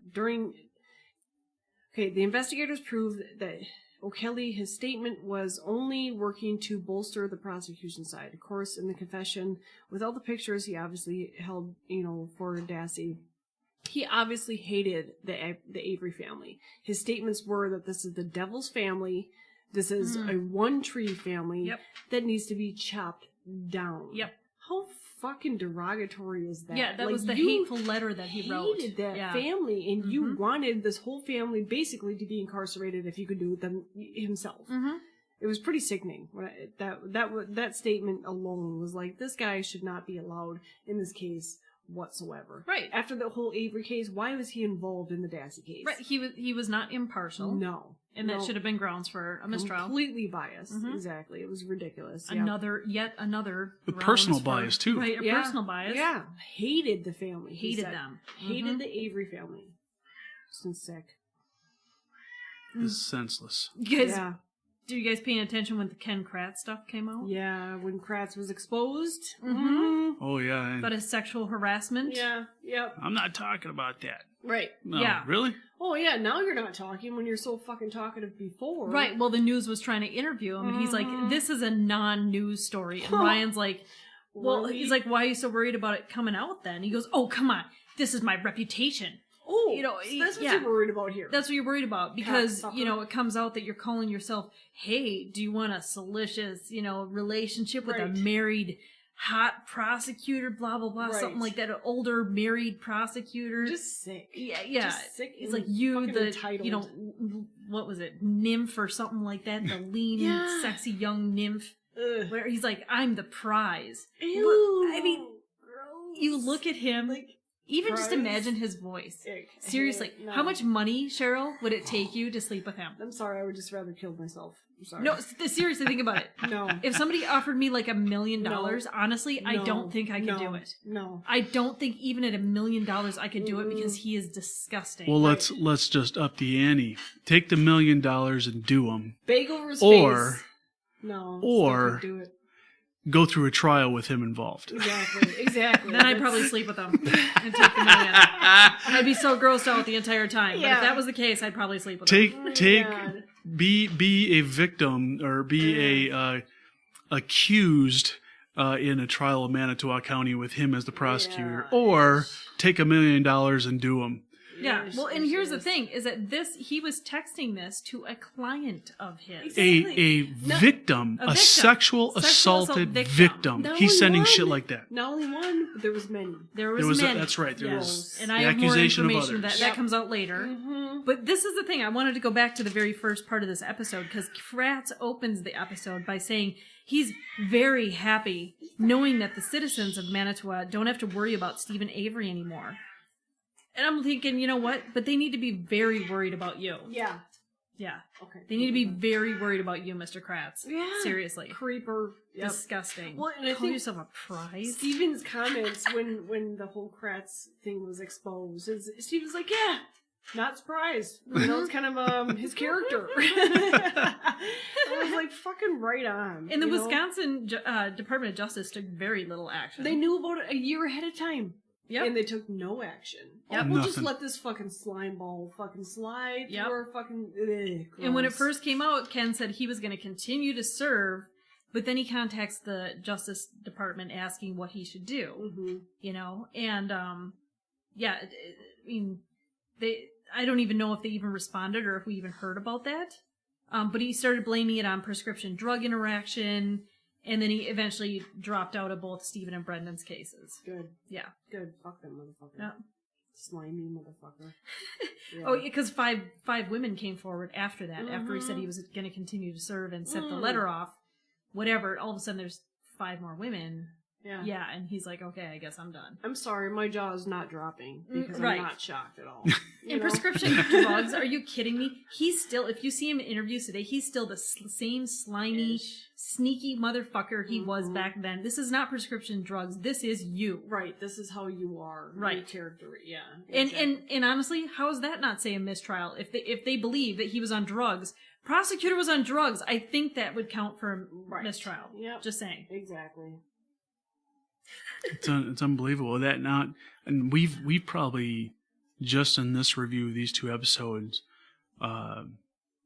mentioned mistrial more than we have through all of them, of just the things that we've seen, and it's not just in Brendan's case, and it's not just in Stephen's. It's just in both. Yeah. And it isn't just about the evidence. It's not just about the statements people made. It's about the people involved with attempting to not just prosecute, but in some cases also defend. And also Even convict with no facts, no DNA, no nothing tying them into this case. And even before that, the conduct of the police officers. Exactly. Before Right. anybody was even charged. Right. Right. And then you can even lead back to the very first charge of Stephen, with all the crap that happened even in that one. I mean, we don't know a lot of those details, but some of it comes to light. And how is all of this not just taken into consideration from the past to now going, we need to make sure we get this right. And if we don't have it right, we cannot go forward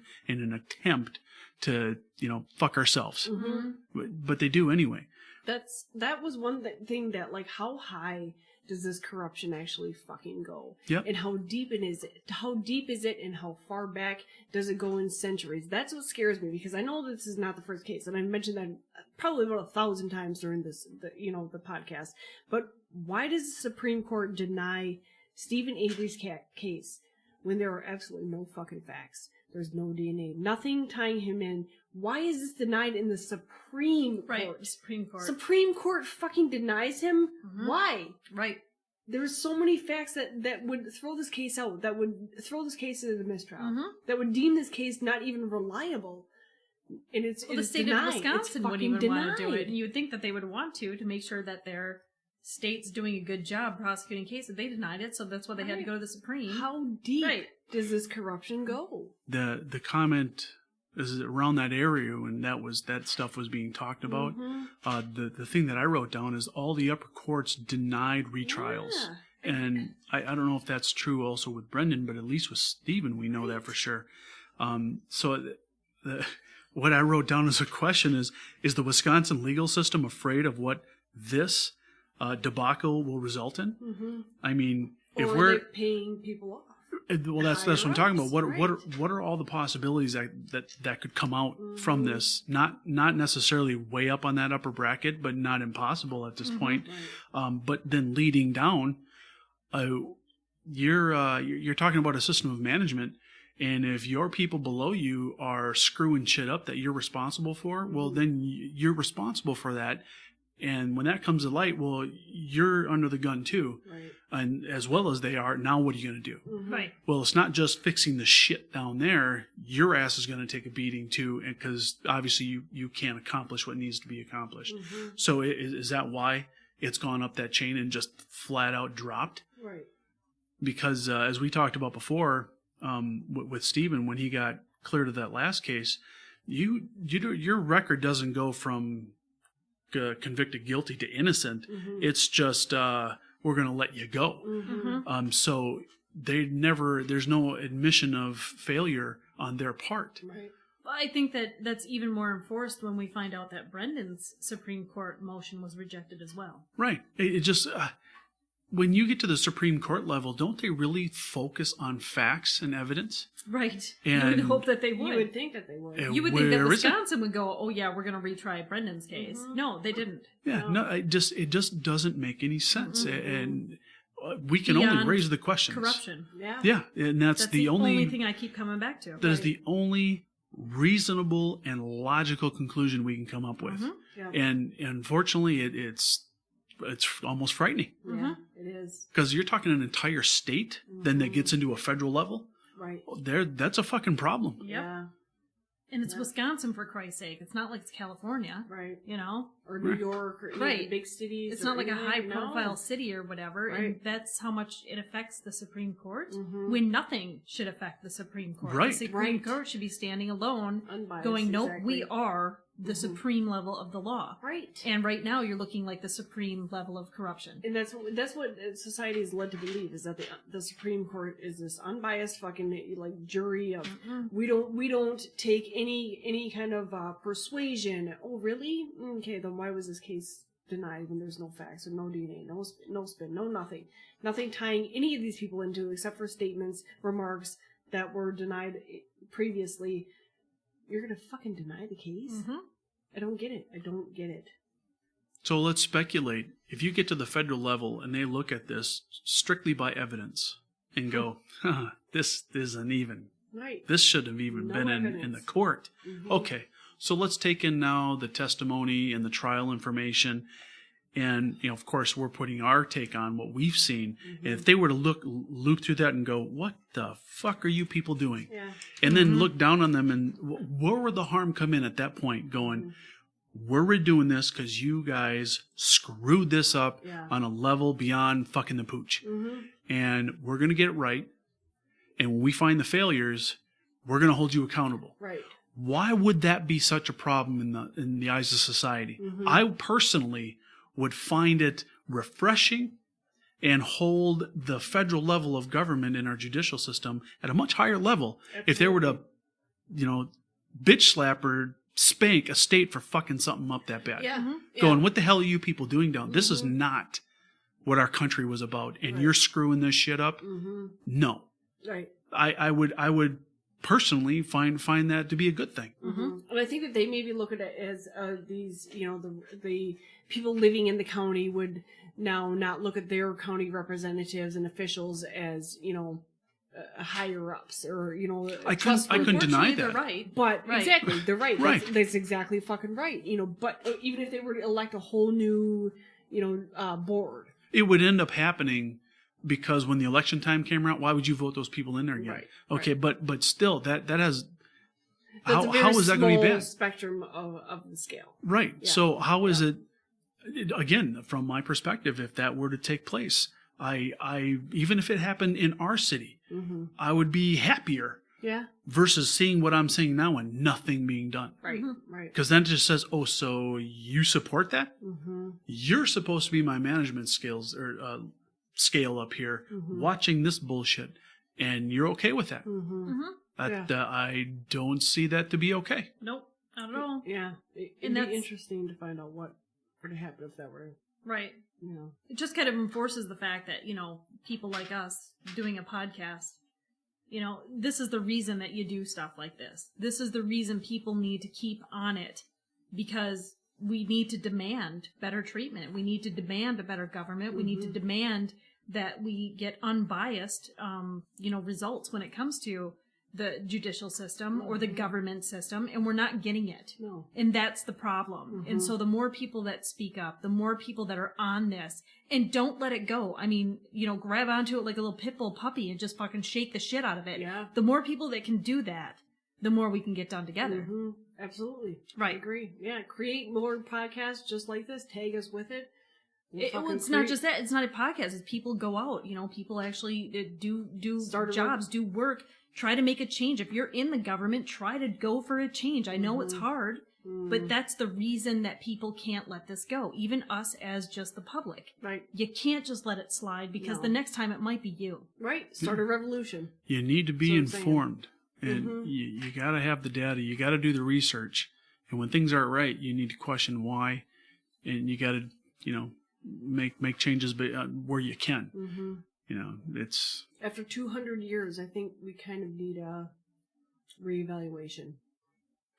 leads into a statement that was made towards the end of that episode, and I'm not saying we're by any means done. I know everybody else got some other notes, but this is the last note that I had. Was at the end of the episode was the statement made is, until it happens to you, it is easy to ignore the flaws. Yeah.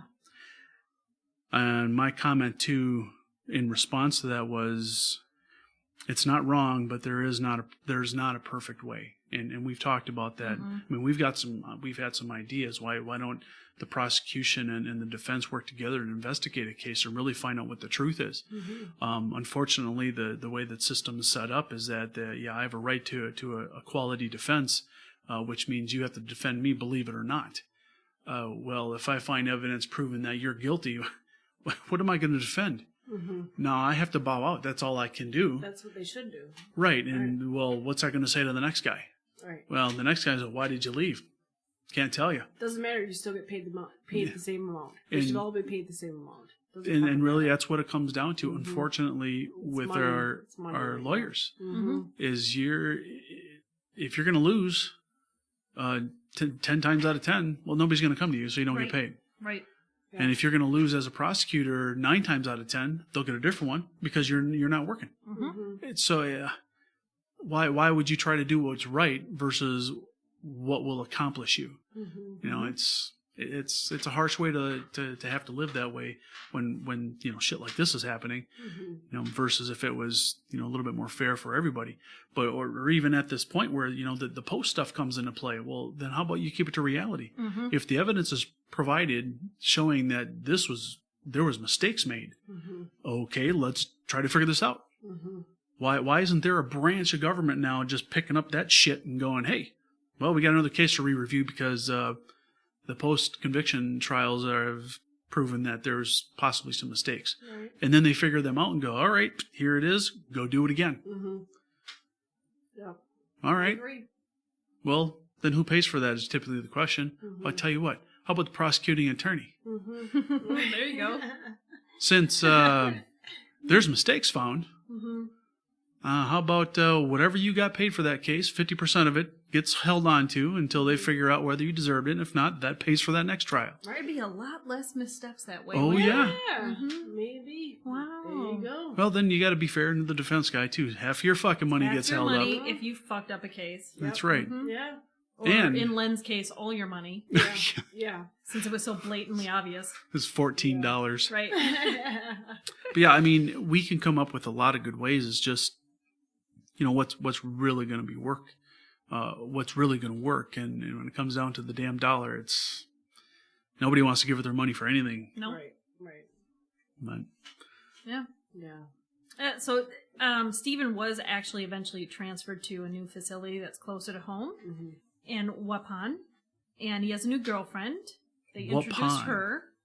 All right. And they had been talking for a couple of years. And he was kind of helping her with the death of her husband. He was going through hospice and stuff like that. they're like pen pals or something. Yeah, Right? they were just pen pals. And she was like, I can't believe this happened to you. I believe you're innocent. And they were just kind of going back and forth with letters. And then after her husband died, it was a while. But all of a sudden her friends came up to her and she's like, that this is like bigger than just friendship, right? Mhm. With you and Steven. And she was like, what? So the next time she talked to Steven, she told him that, and he was like, what? You mean you didn't feel this this whole Entire time? Yeah. It's like, yeah, we've had a connection, whatever. So they became boyfriend and girlfriend. Mm-hmm. And I just have to say, his parents, 100% stand behind them. both Steven and Brendan. And just Yeah. seeing them, like, personally, they're like the old farming type of, like, grandma and grandpa, Dolores and Alan. Yeah. I just fucking love Alan. Oh my god. the shit He's that comes out of his driving mouth. to the new facility.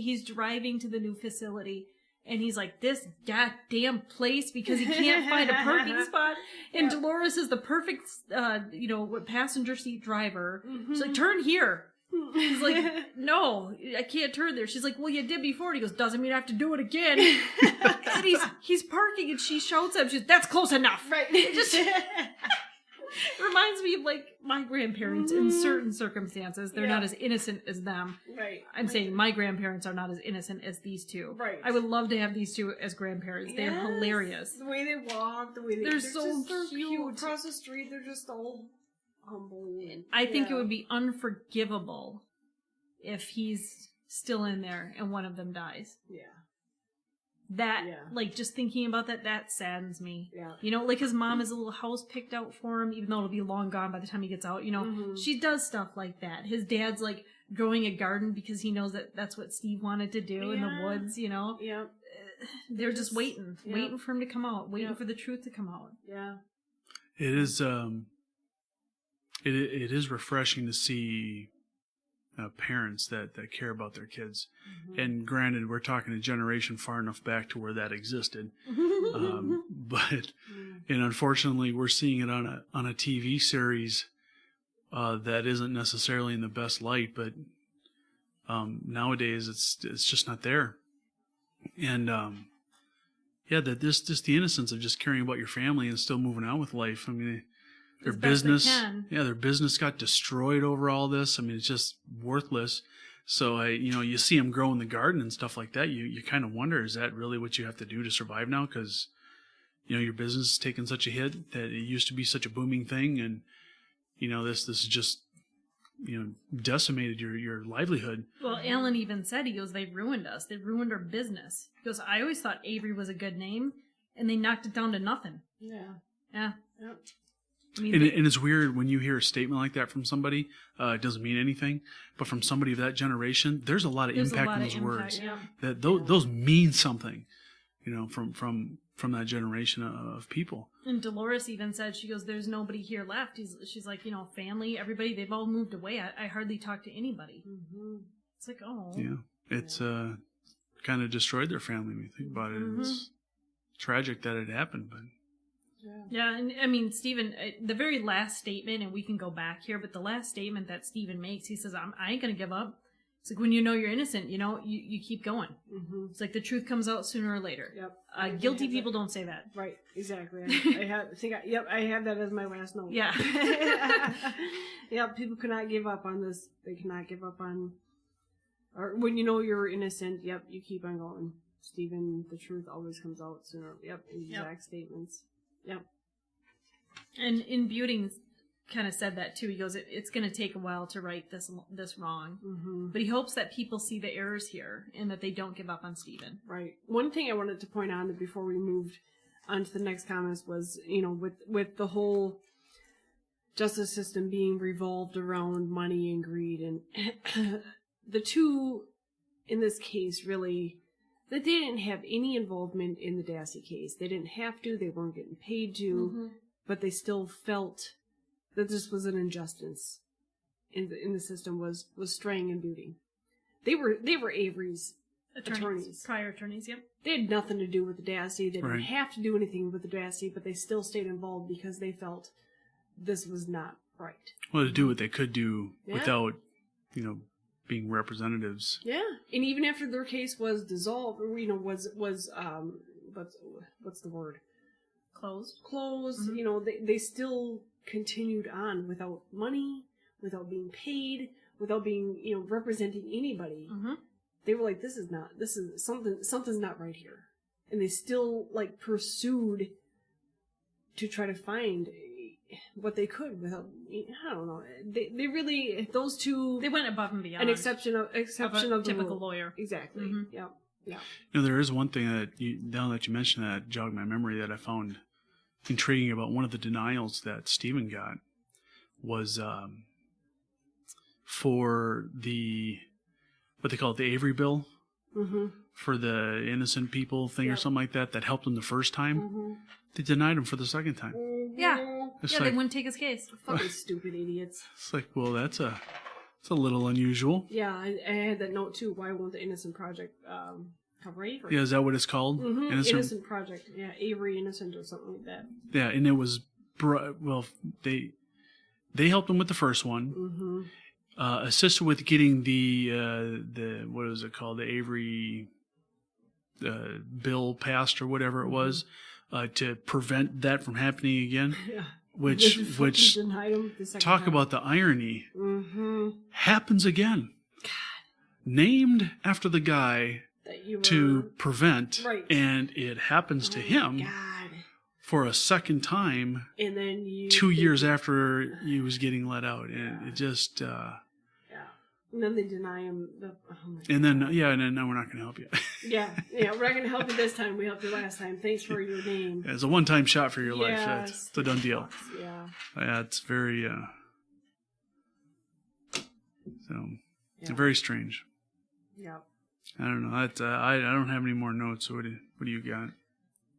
I'm good. Let's see. The appeals get denied over somebody's illegal things are done.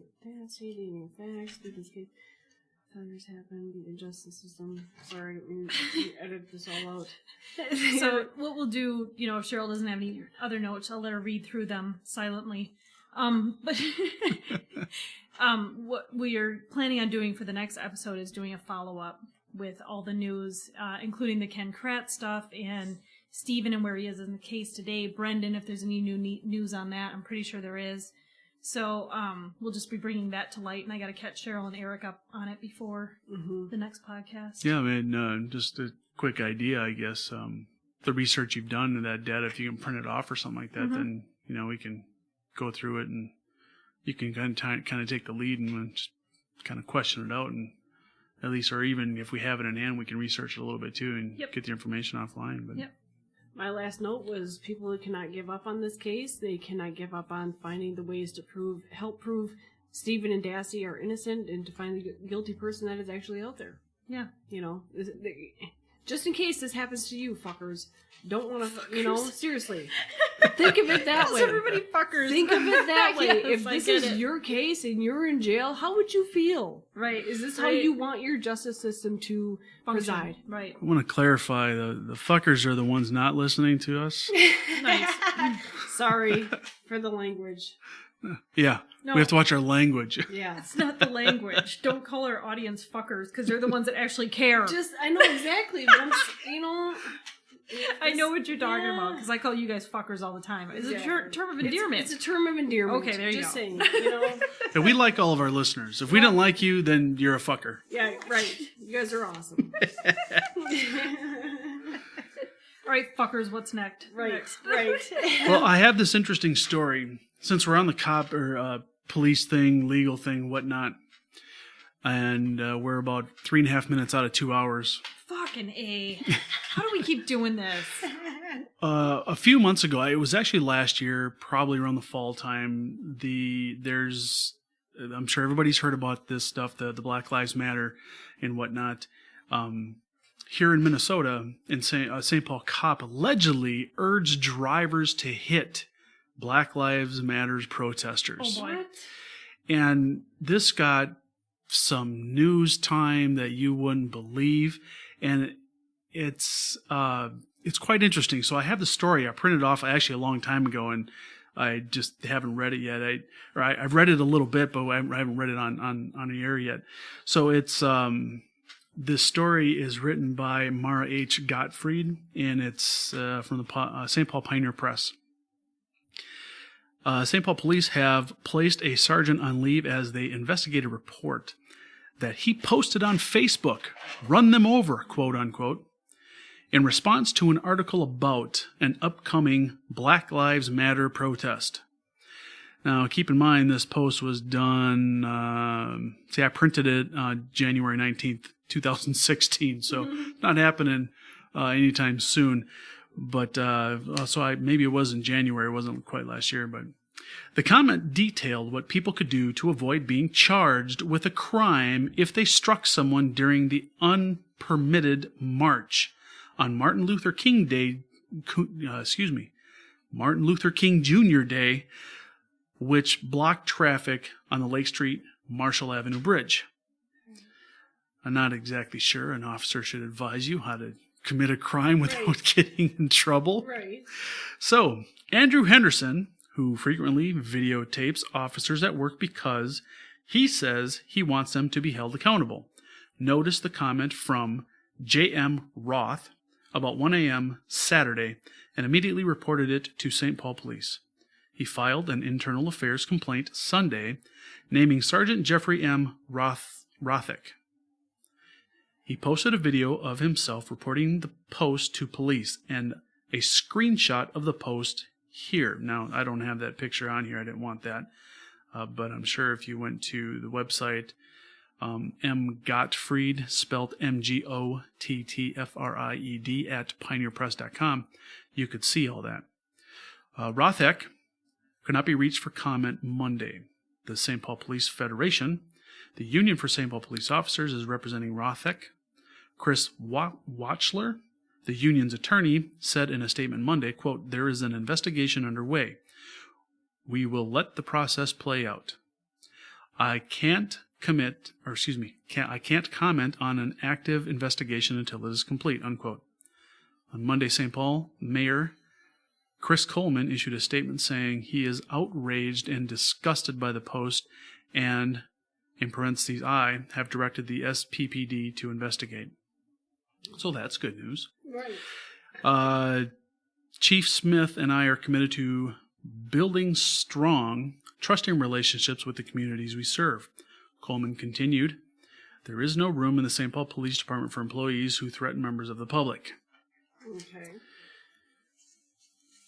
Continuing, he says, "If the allegation is true, we will take the strongest possible actions allowed under law." At 9:30 p.m. Friday, the Pioneer Press posted an article to the newspaper's Facebook page with the headline, "Black Lives Matter planning to rally at Lake Street Bridge Monday." One comment on the post from J.M. Ross said, "Run them over. Keep traffic flowing and don't slow down for any of these idiots who try and block the street. Wow. Here is the deal." I'm continuing on actually with I think this is his post. Coleman's post? Yeah, Roth, J.M. Roth, yeah. Okay. The officer that posted it. Okay. "Here's the deal. You continue to drive, and if you hit someone, make sure you call 911 to report the accident and meet the cops a block or two away.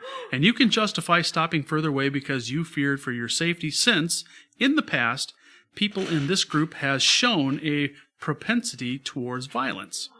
Since they are trying to block the street and or cross where there is no crossing, you should not be charged with anything. Now, these idiots could try and sue in civil court, but remember that it will be jury trial, and so most likely it will come out in your favor," unquote. So that's his post. Wow. Wow. The comment has since been deleted, but Henderson captured it in a screenshot Roth's Facebook page, which didn't include a mention of its owner's full name, was changed over the weekend to not be visible publicly. Henderson, who is an administrator on the Minnesota Cop Block Facebook page, said he's familiar with Roth because that person frequently comments on cop block posts. Henderson said he found evidence that J.M. Roth is Rothhecker, there you go, which he provided to Internal Affairs, including that a woman whose last name is Rothhecker had indicated on Facebook that she's married to J.M. Roth. State records show a woman with that name is married to a Jeffrey M. Rothhecker. The head of the Internal Affairs Unit, Senior Commander Sherry Gray, contacted Henderson after his initial report Saturday, and they met Sunday. Henderson filmed the meeting with Gray and Sergeant John Warnen. It's a weird name. I probably mispronounced it. An internal affairs investigator, and posted the video online Monday. Last page of this story. So Henderson told him that when he saw the comment from J.M. Roth, he thought, a police officer shouldn't be advising people to run over other people for just standing in the road. That's not reasonable to me. Sorry. Really? I'll try to laugh. Really? I don't know if that's reasonable to you. That's the end of that quote. Wow. Warden responded, "It wouldn't be reasonable to, I would think any person, any decent person," unquote. That's a safe statement. Pretty safe. Police Chief Thomas Smith was informed of the allegation on Saturday, Gray said. Quote, "This was of grave concern because of the upcoming event, and we want to make sure everybody is safe," unquote, Gray said. Continuing with the quote, "If we needed to change tactics or operational security on the event, we needed to do that. We needed to do it. And then, 2, make sure that if indeed this was one of our officers, that it's addressed quickly." So the police department said in a statement Monday that it has an active investigation underway, and if it's determined a member of the police department wrote the comment, quote, "swift, strong, and decisive disciplinary action will be taken," unquote. The statement posted is offensive, disappointing, concerning, and does not reflect any way or align with the views, values, and practices of the St. Paul Police Department, the department said. Trainer Cruz, a Black Lives Matter St. Paul leader, said that before Monday's march, he and others were telling participants to be aware of their surroundings. Good idea. Cruz said he found it disturbing and frightening that an officer would allegedly be, quote, teaching people how to break the law or basically harm protesters. We're hoping nobody's going to do anything like that, but it's happened before, unquote. In November 2014, a St. Paul man's car struck a 16-year-old protesting outside a police station on Minneapolis Lake Street over a Missouri grand jury decision not to charge a Ferguson MO, that's Missouri, Yeah, right? Missouri. Police officer in Michael Brown's shooting. The 41-year-old pleaded guilty to failure to yield to a pedestrian. The teen suffered a minor leg injury. Rothecker has been a St. Paul police officer for 22 years and is the department's only elder abuse investigator. Oh, boy. Yeah, there's positive news, huh? According to information about him on the website for the Minnesota Fraternal Order of Police, of which he is second vice president and was previously a St. Paul Lodge president, he's also a U.S. Army combat veteran, where he served from 1988 to 1996, the site said. And Mara H. Gottfried can be reached at a number she has posted on that article if you look it up.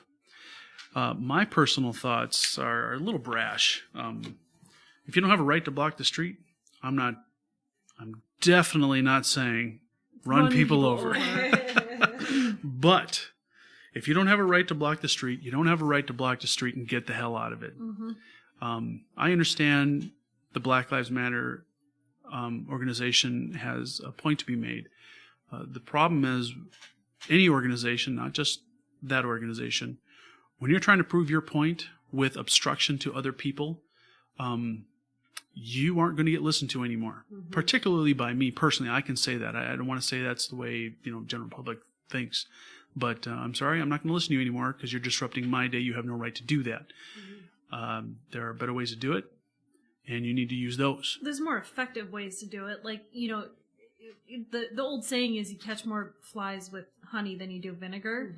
But I'm mostly vinegar, so I get the theory behind it, but I don't agree with, preventing people from driving down the street to go home from their job.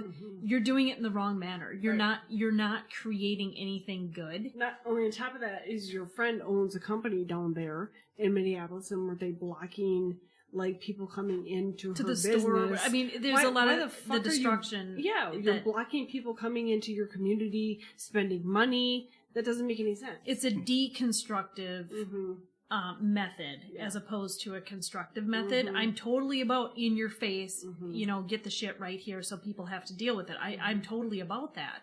But if you're stopping me from going home, right, I don't care what your organization is. I instantly hate you. Get the fuck out of my way so I can get home and get on with my life. I will sit there and listen to what you have to say, but not if you're blocking my way. Not if you're impeding my space. Not if you're trying to shut down the state fair because, people are trying to have a good time. Right. Then I just think, fuck you. Yeah, that's just stupid. Right. Yeah. So it's a problem. It's a problem. Yeah. But I also don't agree with the cop stating, run people over. I get it. Cops are overworked. They have a hard job, and a lot of people don't take that into consideration. It is a hard job.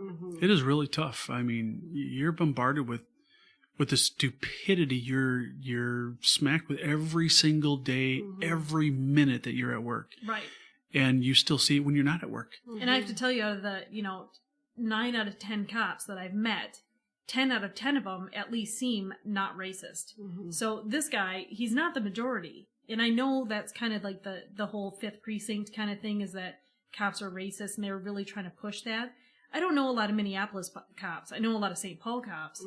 And this guy just happens to be a St. Paul cop. And it's like, whoa, bad seed. Holy shit. Right. Fucking back it down. Because the majority of them are not like this. And that's the thing. The night and day about the viewpoints. Yeah. There is a middle. You just have to find the middle. Yeah. Just a couple things. Again, can't stress it enough. We're not advocating anybody harming anybody. But everybody needs to use their head, including those trying to pass a message. If I got something I want people to hear, I'm not going to stand out in the street because I know I don't win against a car. Right. And I don't trust anybody to stop and make sure I don't get hurt. Just because I have an entitlement to my life and pedestrian That's right. crosswalk situation. No, I don't trust idiots on the roads, and you shouldn't either. No. And Get out of the road. even if I'm with 300 other people, I'm still not going out there because Hell no. Right. a car's going to go through all 300 of you. No, if I'm protesting, Before I'm me. on the sidewalk. Yeah, I'm going to stay out of the way. In Just fact- because I have a message to pass and I want people to hear it, I don't feel entitled to disrupt other people's daily activities. In fact, when I did protest, I was not only on a sidewalk, but backed up to the building, just in case people wanted to throw bottles and shit. You gotta do it smart. Right, stand out of traffic, and the people that care will maybe stop and honk. You That's know, right. other than that, get the fuck out of the way. Get out of the way. Absolutely. It's called a peaceful protest, Right. not in your face, aggressive. I'm gonna block your way. Right. I'm gonna destroy something. Oh, I'll be pissed if something. Yeah, exactly. Right. I'm trying to get the fuck home, and you're I blocking understand my your way. point, but your point is moot if you're pissing me off. Yeah. That's right. Yep. Absolutely. You know. You just you're not. Yeah, as you said, you're not gonna catch flies that way. No. But we recently took a carry and conceal class, and there was something in there that I pointed out to you while we were there that I don't think is something just intended for a conceal and carry class. I think everybody needs to understand this. I don't care who you are. When the police officers arrive, there's actually a few things they pointed out, but that kind of all comes together. When police officers arrive on scene for anything, you have to understand, number one, they're there to help everybody. Not just the guilty party somebody thinks and the other guilty party the other somebody thinks. That's not what they're there for. They're there to make sure everybody's safe. And because they just got there, everybody's wrong. Mm-hmm. That's Until- the assumption. And until- that's the right assumption. Until they have the opportunity to iron it out. So every one of you is violent. Every one of you is a problem. Every one of you is a threat. So every one of you will be treated that way. Unless they can decipher quickly that you're going to be okay just standing there out of the way for a moment and not have to be detained. Well, your conduct and your actions are going to dictate how you're treated, period. No matter what happens, you need to shut your mouth and follow instructions because they're there to now keep the peace. You are not in charge anymore. Right. If you have a gun out, holster that bitch and put your arms as far away from you as you can. Straight up in the air. Yeah. That's it. And even if you don't, it doesn't matter anymore. From my perspective, is if the police are getting involved, when they're there, shut up. Yeah. Let them take charge. Let them instruct. Let them tell you what to do, and just do it. There is nothing wrong with that because it makes everything easier. Once you start getting combative and you don't want to follow their instruction, you're a pain in the ass. And in my opinion, you deserve a bullet in the head. Just I get don't the wanna hell do out it. of there. I'm in the right. I don't want to do what they have to do. No, fucking do it. That's Even right. if you're right, you do it. If you're right, you shouldn't have a problem complying. The exception being the Avery case. Yeah, nah. No. Well, we're talking about in the heat of the moment. Okay. You know, so like if you're like literally, say you're breaking into my house and I have you at gunpoint, I call the police. Right. When they come in, they're not just looking at you as like the bad person. They're looking at me like, okay, both you fuckers are Right. bad until they figure out what's going on. Okay, that makes sense. That's what You just yeah, follow saying- instructions. Right. Calling the cops. Yeah, Right. And the So manager. you're the villain or whatever, and they're like, freeze. You better fucking freeze. Otherwise, you start running because you're wrong, you might get shot. Me, being the person that's trying to protect my house, if they tell me to put the gun away and I don't, I'm gonna get shot. You know, Because you're a threat at the time. I'm a threat That's at the all time. that it is. And it doesn't have to be that aggressive, but just being in the road. If somebody tells you get the fuck out of the road, get the fuck out of the road. Right, Right? you don't the belong cops there. are there. Get the fuck out of the road. They're trying to do everything in their power not to shoot you.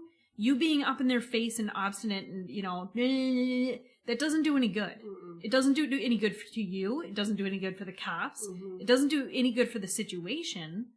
And yeah, eventually some of these cops, like this guy, maybe he's seen that one too many times. And is like, you know what? All of these people are bad. Yeah. He may be a racist because of his job. I don't know if necessarily I'd judge them racist. I'd say Callous. burned out, Right. callous, Burned out. Right. just Right. can't take it anymore. I mean, I never deny. Completely plausible. I have that concept most of the time. Mm-hmm. Yep. You know, from far as I'm concerned, you know, open the jail, gas those fuckers, clean them up, bury them in a hole. I got no patience anymore. Mm-hmm. And there's going to be an innocent one or two in there. Well, we got a bunch of guilty ones not in there, so it's okay. Mm-hmm. We're just making space. You know, collateral damage. I get it. little bit more of an issue with that. But Well, again, there's no perfect way. Yeah. But yeah, it's just Hitler's really way is about not that. Anyway, but It's just really about that. What I don't understand with any confrontation that we've been hearing about recently in the news with the police department is that when it gets involved with the police having to be so forceful with people, it's like, well, we see that 3-second video of the police officer taking you down and arresting you and quite possibly punching you in the head because you're being combative. or in some cases shooting you. Or shooting you, right. But nobody took the video for the 10 minutes prior. They were trying to get you to comply without violence, and you weren't. Mm-hmm. You are the problem, not the police officer. You were. And if you just stopped that shit, it'd have probably been done in 3.5 minutes total. Because they need to just figure this stuff out. That's all it is. Does it disrupt your day? Absolutely. When I go to the airport, the fucking TSA disrupts my day. But you know what? If I want to get on my plane, go through my shit so I can get the hell out of here. Big deal. Mm-hmm. Do I like them going through my shit? No. Don't touch it. Do I'm I a like germ a body phobe. scan? No. No, I don't want your fucking grubby fingers on my crap because I gotta wash it when I get to where I'm going now. Do I like to watch them searching through Eric's gear because he has a microphone in his bag that they think is a fucking bomb? No, but it's necessary. That's right. So you get it over with, move on with your day. It'll take a lot less time than if you're just, pushing back. It's not about being complacent. It's about being compliant. That's right. Right. You didn't lose. You're Yeah. winning. You're just being compliant. Yep, I'm no problem. Let me get through. Thanks, bye. Yeah. Yep, that's it. Not complacent. You're okay. You got to feel my waist. I'd rather have her do it, not Right, you. right, exactly. Right. Again, that's not being complacent. That's being That's compliant. right. I'm just, well, if you have to, where's the showers? Yeah.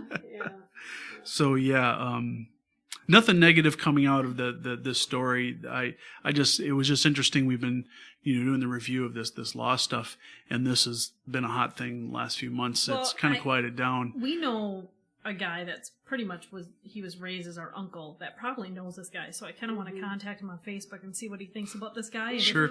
if he knows who he is and if he thinks that he's Yeah. like retarded or whatever. Yeah. Yeah. Because it's St. Paul, Sure, I mean, yeah. there's a lot of the cops we used to know. Yeah.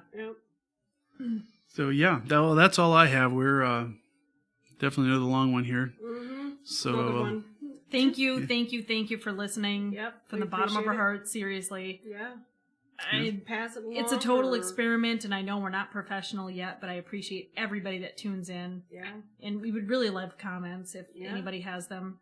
Or Would even be- spin-offs or whatever the fuck, we'd love some requests on what to do next. Obviously, we're going to do that one more review Jen has talked about for the Avery case thing, but Other than that, whether we should keep going more political or more government or, just everyday stuff or whatever. I mean, we're open to ideas. that's right. We have kind of an idea of where we wanted to go, but it can change at any second depending on what people want to hear. Right? Even right. just post, keep on, or fucking shut it down. Whatever. We'll listen. Shut the fuck up, idiots. I'm not going to listen if you tell me to shut it down. But I mean, we might not do it, but Right. We'll appreciate the comment, whether. now, if you post it in an asshole way, I'm just going to delete it. So I'm not going to appreciate that. But Right. so, Thanks well, for great. listening. Well, thank you for your time. We do appreciate it. We'll see you at the next review, hopefully in a couple of weeks, if we can stay on task. Yeah. This is Eric for Cheryl and Jen. We are signing off of In the Real. Have a good night. bye.